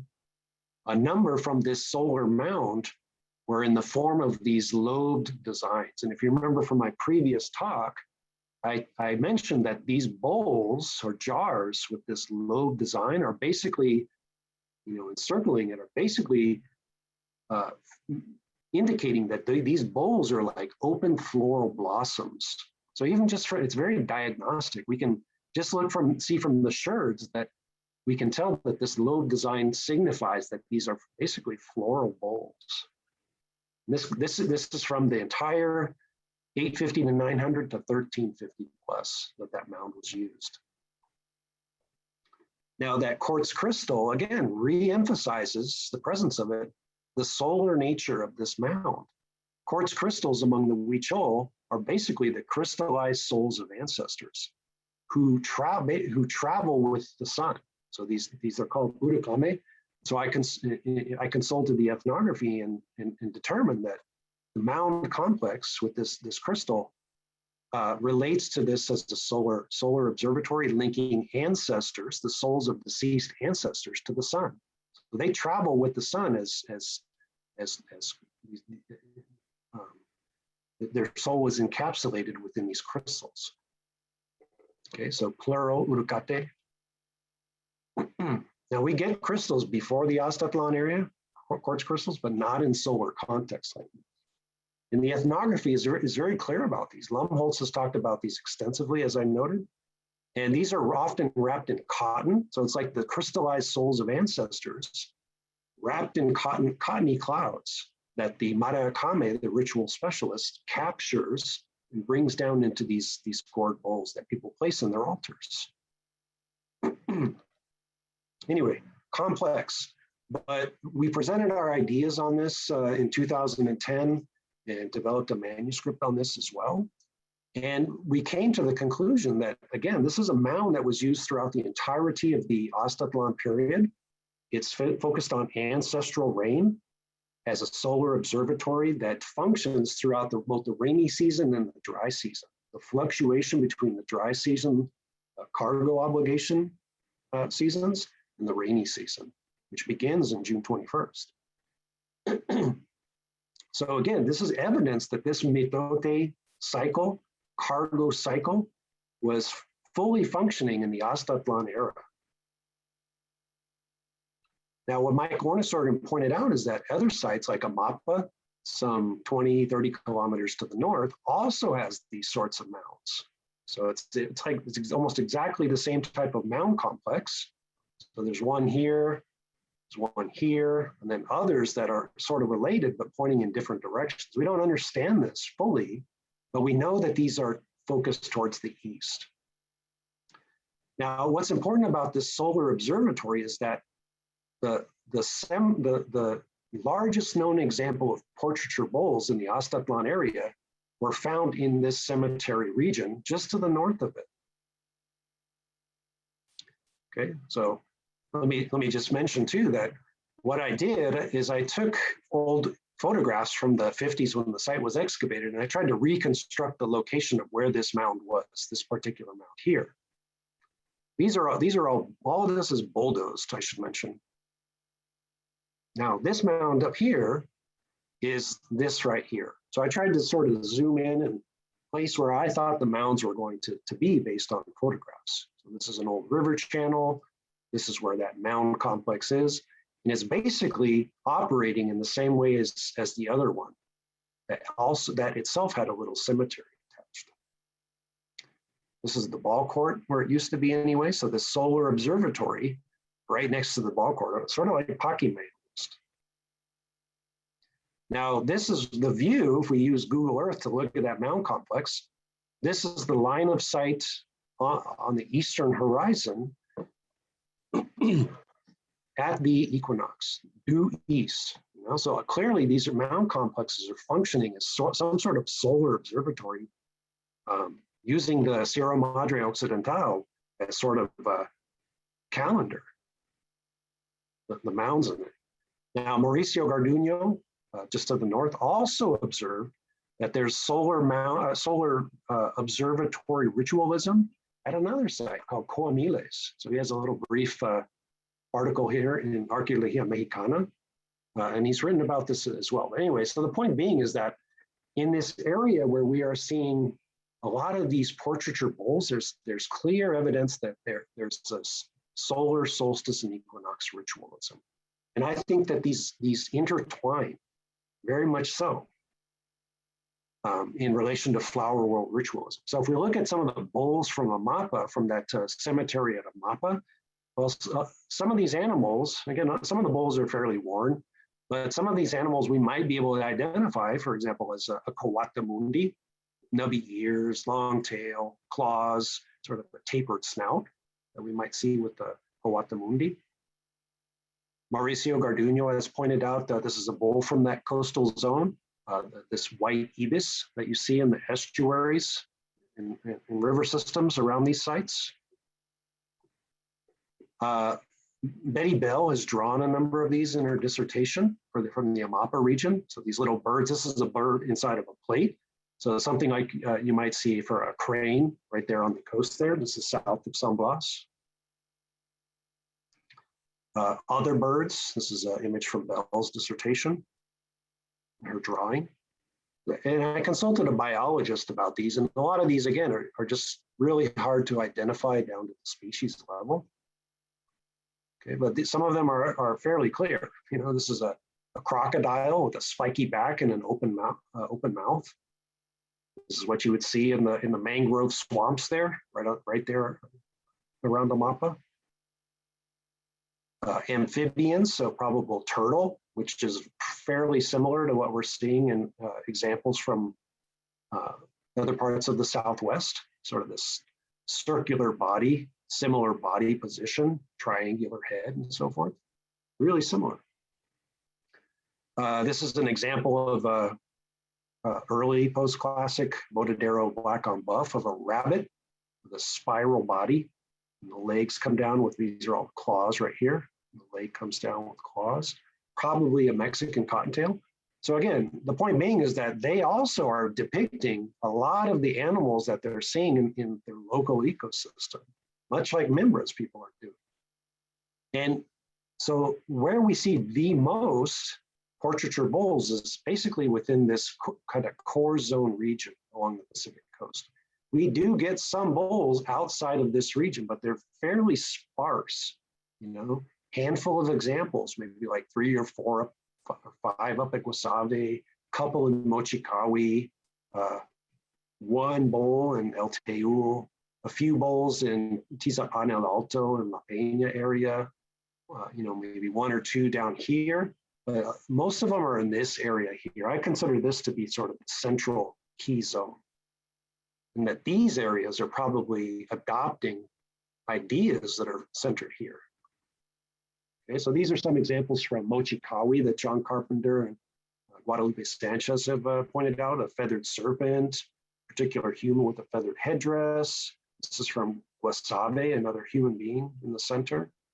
These are from far eastern Aztlan region in San Gregorio, sort of to the east of Lake Chapala. It's a canine, maybe situated within a flower.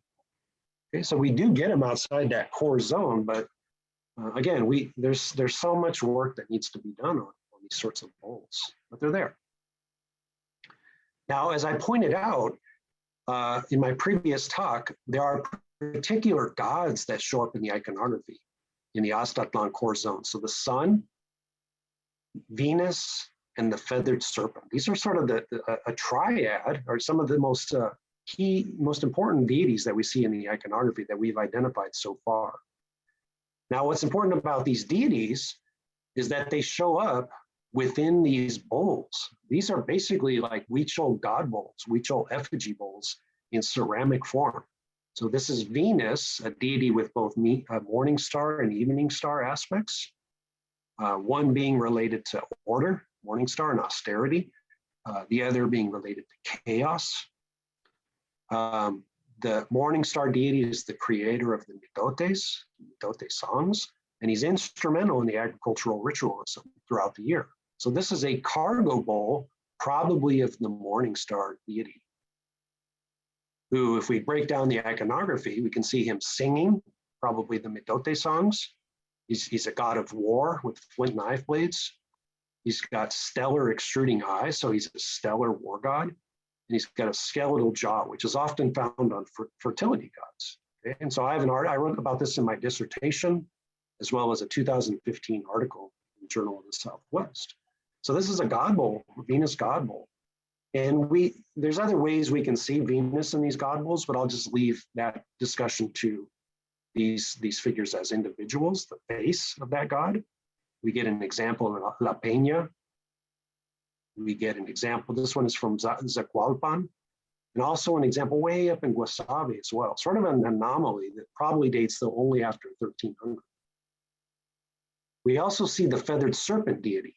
So this is a deity that's very important for the Huichol today. It's related to Quetzalcoatl. So this feathered serpent, wind and rain god, this is the interior of an Amapa vessel with the head of the feathered serpent.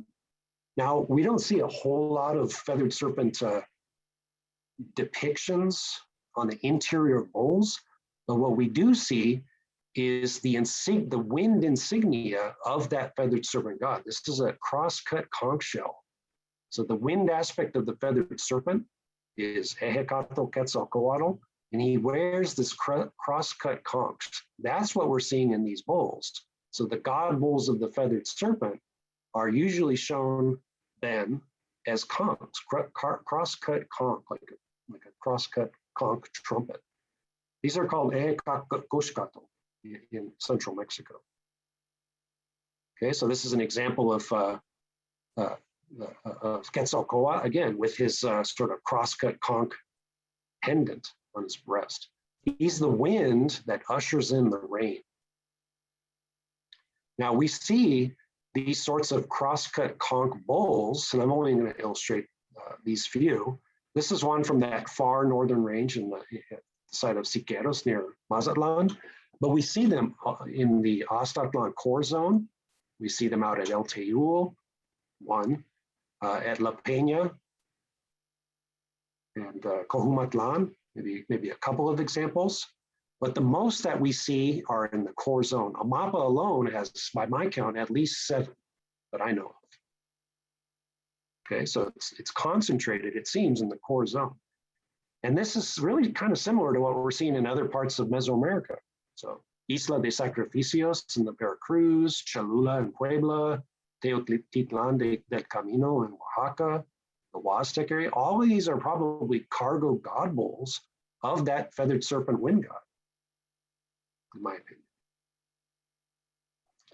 Now, that feathered serpent deity that we see in the Aztlan art is still known among the Huichol today. When the Huichol travel to Wirikuta to observe the birth of the sun, they return as the feathered serpent, basically, with the feathered serpent.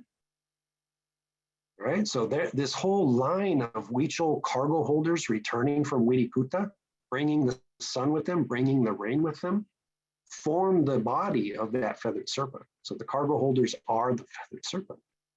And all the gods that comprise that feathered serpent body. So this is the head of the feathered serpent. Sorry for the book scan, but this is the feathered serpent deity who comes back into the communities and disseminates seeds and rain, basically. So he's bringing rain to the communities at the beginning of the dry season, or sorry, the beginning of the wet season. So this is all starting in the Aztlan era, in my opinion, where all these cargo holders return with the feathered serpent from the east. And Johannes Neurath has talked about this feathered serpent deity, Carl Taub as well. Okay, so just to kind of summarize where we're at then, what I'm basically arguing is that this Kora Huichol zone, it's sort of this ancestral Kora Huichol zone in the Aztlan Pacific coastal region of Nayarit and Sinaloa, is probably the center of this Huichol style cargo system rituals. Okay, it's the westernmost cargo system tradition that we know in Mesoamerica and portraiture style bull tradition. It is the antecedent to what we know about the Huichol traditions today. So it's extending again. We can trace it back over 1,000 years that Huichol people and their ancestors have been doing this. It's showing up in the Aztlan region in the early post-classic period with lower Central American and Toltec influence, if you remember from my previous talk. All of the themes are revolving around flower world and birth of the sun ritualism. These cargo traditions are adapted to the local ecosystem, the local environment, the local weather patterns, the local animals, and used within the local and regional sacred landscape. Now, when it's showing up, just as I argue for the Mimbres area, it shows up at a time of major social transformation, decentralization, population nucleation around political ritual centers headed by caciques. It involves extensive landscape ritualism and a major transformation of the iconography and symbolism. Okay, so this is that core zone region, the northern part of that key Aztlan zone that I think is most important for Southwestern social change, understanding it.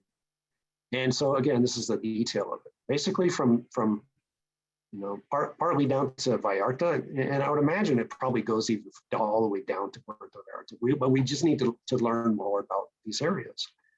But this is probably the source of those cargo holding portraiture bull tradition ideas that Mimbres people adopted and adapted. So they are the northernmost Mesoamerican style cargo and figurative bull tradition that we know. It's coming from probably coastal Nayarit. It's centered on flower world themes and ritualism.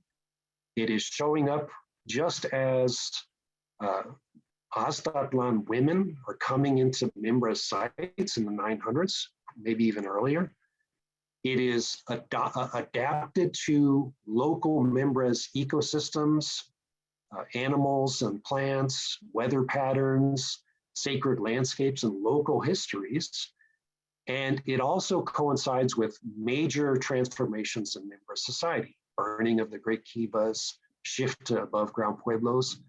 And this is all potentially serving as a precursor to what happens in the Casas Grandes region. So that's like the first stage of this. And Casas Grandes people are taking it to another level.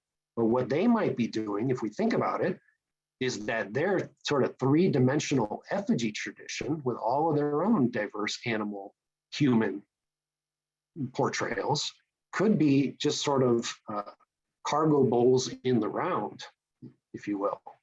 Okay, so these could be ancestor god cargo traditions with all the animals of the local ecosystem within that, operating within that flower world ritualism that I defined. Now, to bring this all back in the last talk, Ben Bellarado and Kellum mentioned, well, what about all this area in between? Now, is this just flyover country? Well, we can think about what Ben Nelson said about this sort of connectivity back in an article of his in 2004. And what he said was that that there was a development gap in Northwest Mexico, whereby interrelated political developments bypassed considerable geography. And it wasn't until around AD 1200 with the Casas Grandes region do we start to see these northern Mexican centers participate in long distance interregional exchange of objects and social principles, probably most fully. So what he sees is that these interrelated connections are really a gap. They're skipping large regions, and what he likens to this sort of thin rope of connection between developments that is consistent with a voyaging form of interaction. So people are moving distances, and that those distant expressions are being tied together by this thin rope of connectivity. So it's not flyover country, it's related, but the developments are showing up at great distances apart, these interrelated developments. So that's something that we need to focus on. Now, to finalize the talk, I want to just mention again that what I led off with my first talk in last time was that I'm aiming with my research is really to try to find a bridge between the scientific archaeology and the humanistic archaeology. And so trying to marry the archaeology, the ethnology, the ethnohistory, and indigenous oral traditions so that we can have a more historical and holistic model of social change in all of these different regions in analyzing how they're all interrelated. Again, so we have to look at these changes not as sort of just isolated, narrow evolutionary developments, although local trajectories are important, but we have to really contextualize this in a very broad historical framework. So multi-regional analysis and collaboration are key really to understanding all of these interconnected social changes. And that's it.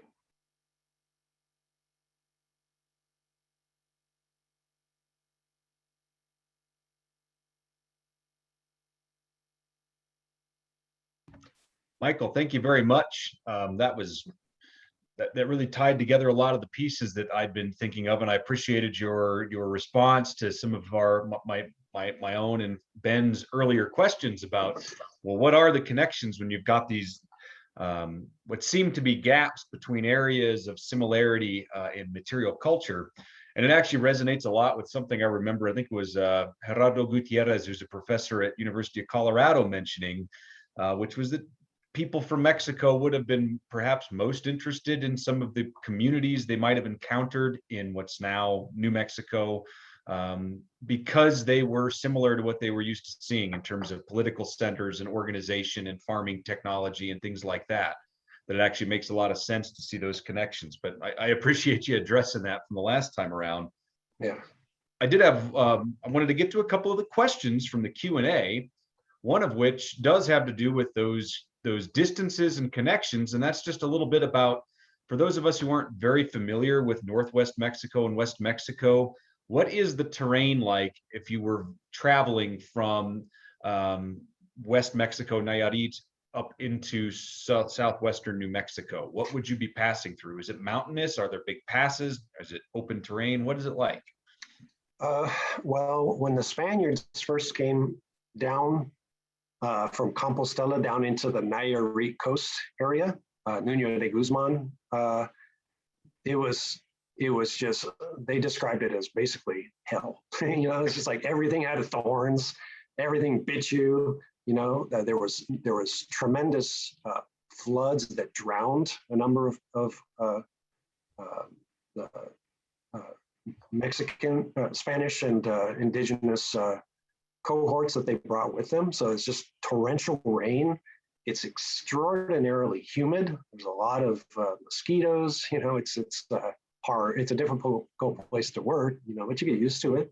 But as you move further north, I mean, I've only traveled that area a couple of times by car, but there's really a very narrow sort of what Sauer and Brand basically described as like a land passageway that it's really constrains your movements. So from the coast, some I don't know, maybe how many few dozen, you know, 40, 50 kilometers, I'm guessing, from the coast all the way to the foothills of the Sierra. It's pretty narrow. And once you get up into the Sierra and with all the barrancas and stuff, it's really difficult to traverse, and that's partly why it took until 1722 before the Spaniards were able to conquer the Mesa del Nayar. So they were the last native group to be conquered in 1722. So, and that attests to how difficult it is to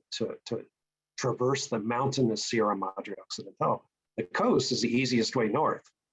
And so as you move northward, it becomes much more dry. So you have all of the mangrove estuaries through Nayarit and into Sinaloa. It's the Marismas Nacionales up until about Mazatlan. There's not a whole lot of ports in northern part of Nayarit. It's all sort of just beaches and stuff. But as you move northward, it becomes much more vastly dry. So that would be something that Alfonso Grave and John Carpenter can really probably speak to a little bit better, those far northern regions. But I know it's so much more dry up in the northern coastal region than it is down into the south where I work. Okay, well, thank you. No, that paints a much better picture.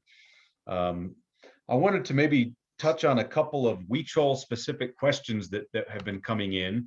And first of all, that would be, do you discuss this possible Huichol Mimbres connection in a couple of the books and other publications that you have out there?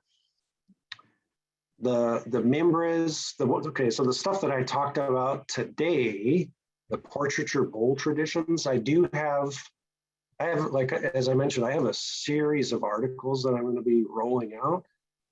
There is the closest one is going to be in an edited volume that I am putting together on the Aztlan region that's sort of defining these bowl traditions. But I don't have any publications out currently on those bowls, but they'll be coming. Okay. I was also curious, a couple of people have asked questions about the use of peyote and other substances like that and its role in the creation of some of this imagery. There's evidence for things like that in the southwestern United States as well. And I guess, could you comment a little bit on, say, that the use of substances like that in this particular, either the cargo tradition or the creation of this iconography, both in the Huichol area and perhaps connections to the Southwest as well? Okay, so peyote really, is instrumental in the Huichol cargo traditions. I know I've spoken to some of the ethnologists that work in the Grand Nayar region of that part of West Mexico, and they've told me that Cora also used peyote as well, but it's not as well published or well known. I don't believe that I've really seen any information on Cora engaging in pilgrimages to Wirikuta. I think that's particular to the Huichol, although again, these traditions are related, certainly related. So peyote, yes, plays a significant role for the cargo holders. There is this sort of duality between the peyote, sort of these austere cargo holding traditions, with that of Jimson weed, datura. And datura, I know people have talked about datura for the Casas Grandes region and so forth. But for the Huichol, Datura is associated with sorcerers. It's a sort of like the antithesis or sort of this conflict between the peyote and Datura, Kieri it's called, and as I understand it. But so the Datura again, yeah, is mainly associated with sort of chaos and darkness and sorcery. It's a complementary antithesis. So in the iconography in the Aztlan region, we can only infer by the presence of these cargo traditions that they probably were going out there. The only reason to go to Wirikuta is not just to observe the birth of the sun, but to collect peyote. That's what they do out there. So if the Aztlan people are doing this, as I strongly suspect, they probably are doing it in relation to the acquisition of peyote.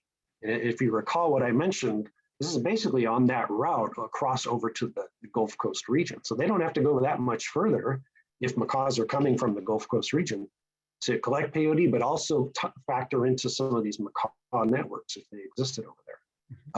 We do get examples of peyote in ceramics, or sort of modeled in ceramics in the Comala tradition of Colima, along with many other life forms.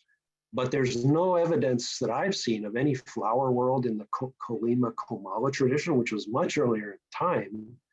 And any evidence that this involved the same sort of flower world birth of the sun framework where those Comala people would travel to Wirikuta, I don't really see that happening.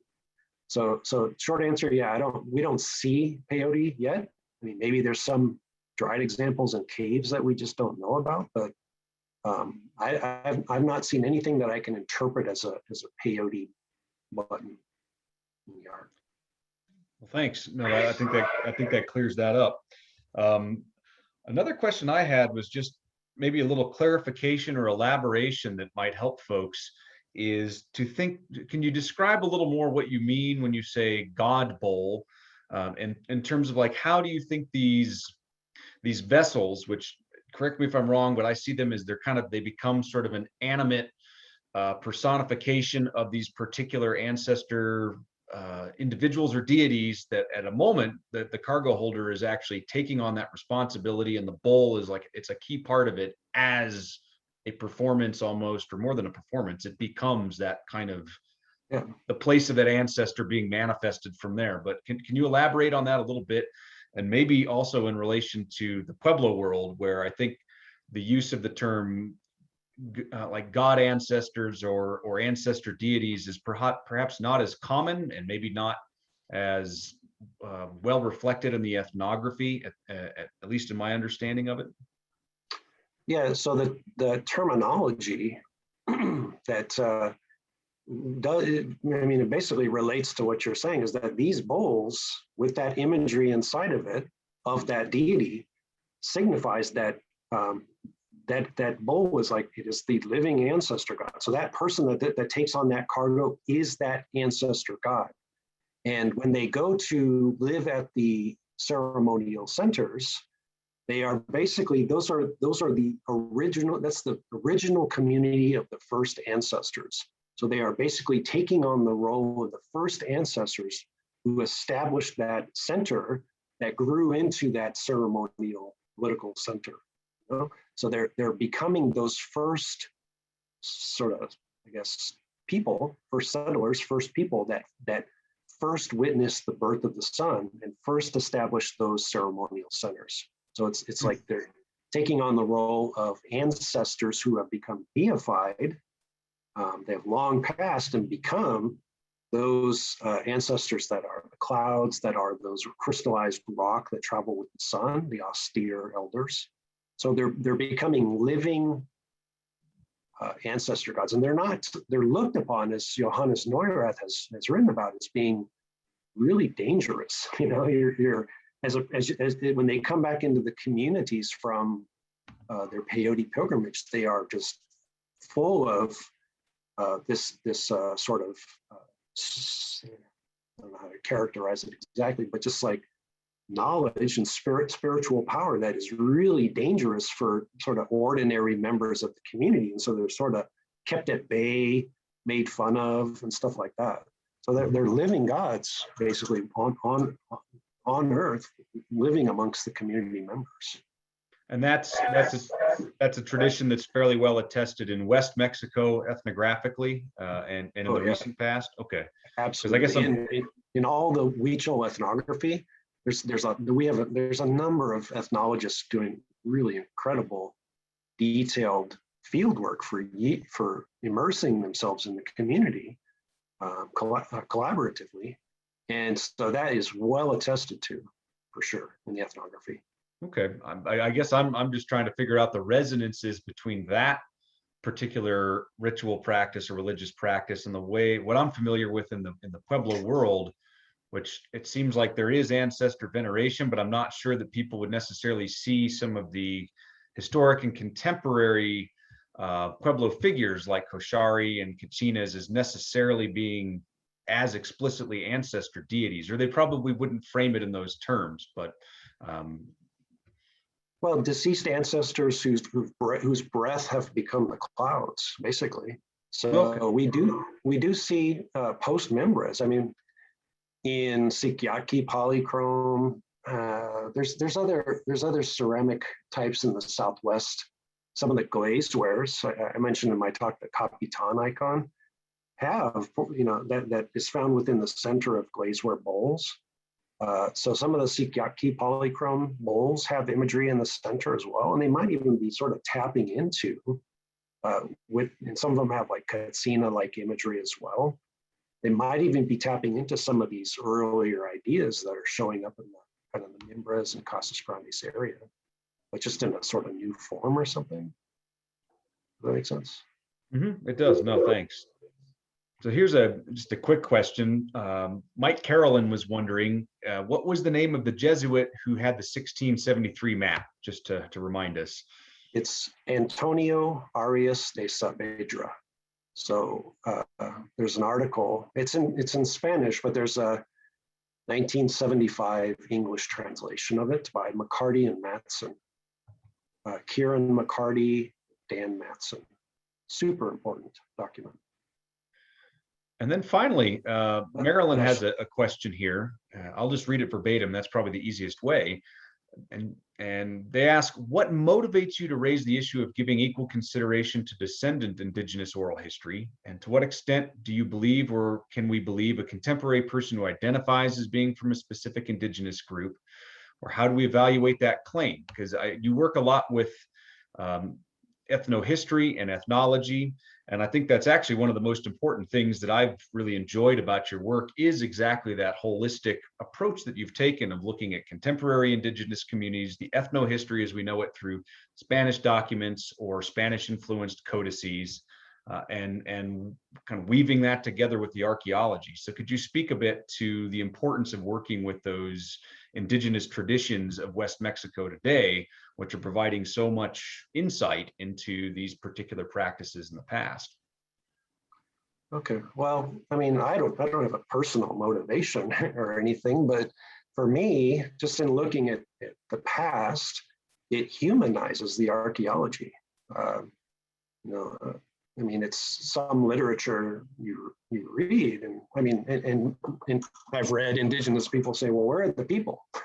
We don't see ourselves in this literature, and so I think it historicizes the archaeology and it humanizes it,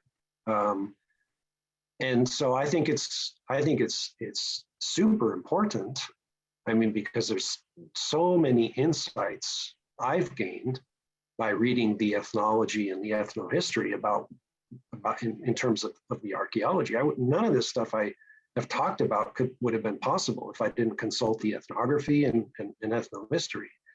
And I mean, I don't necessarily discriminate against one person or another, but take the collective body of ethnographic literature and kind of find the commonalities among them. I know that, I mean, some of the ethnography that was produced in the 60s and 70s, some of the critiques that were made during the sort of what some Huichol ethnographers characterize as sort of the psychedelic 60s is that it was entirely reliant upon one individual.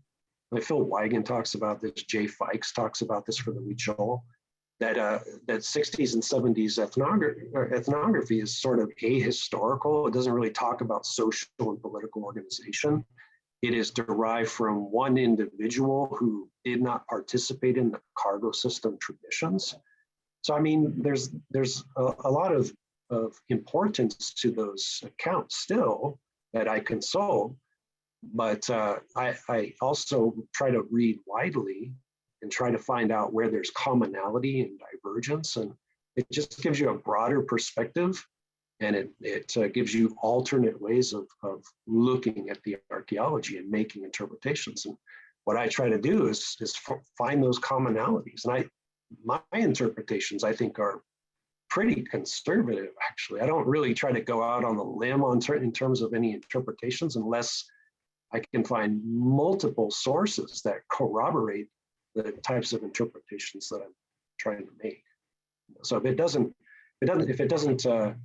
fit the ethnography and ethnology, I'm not gonna make an interpretation.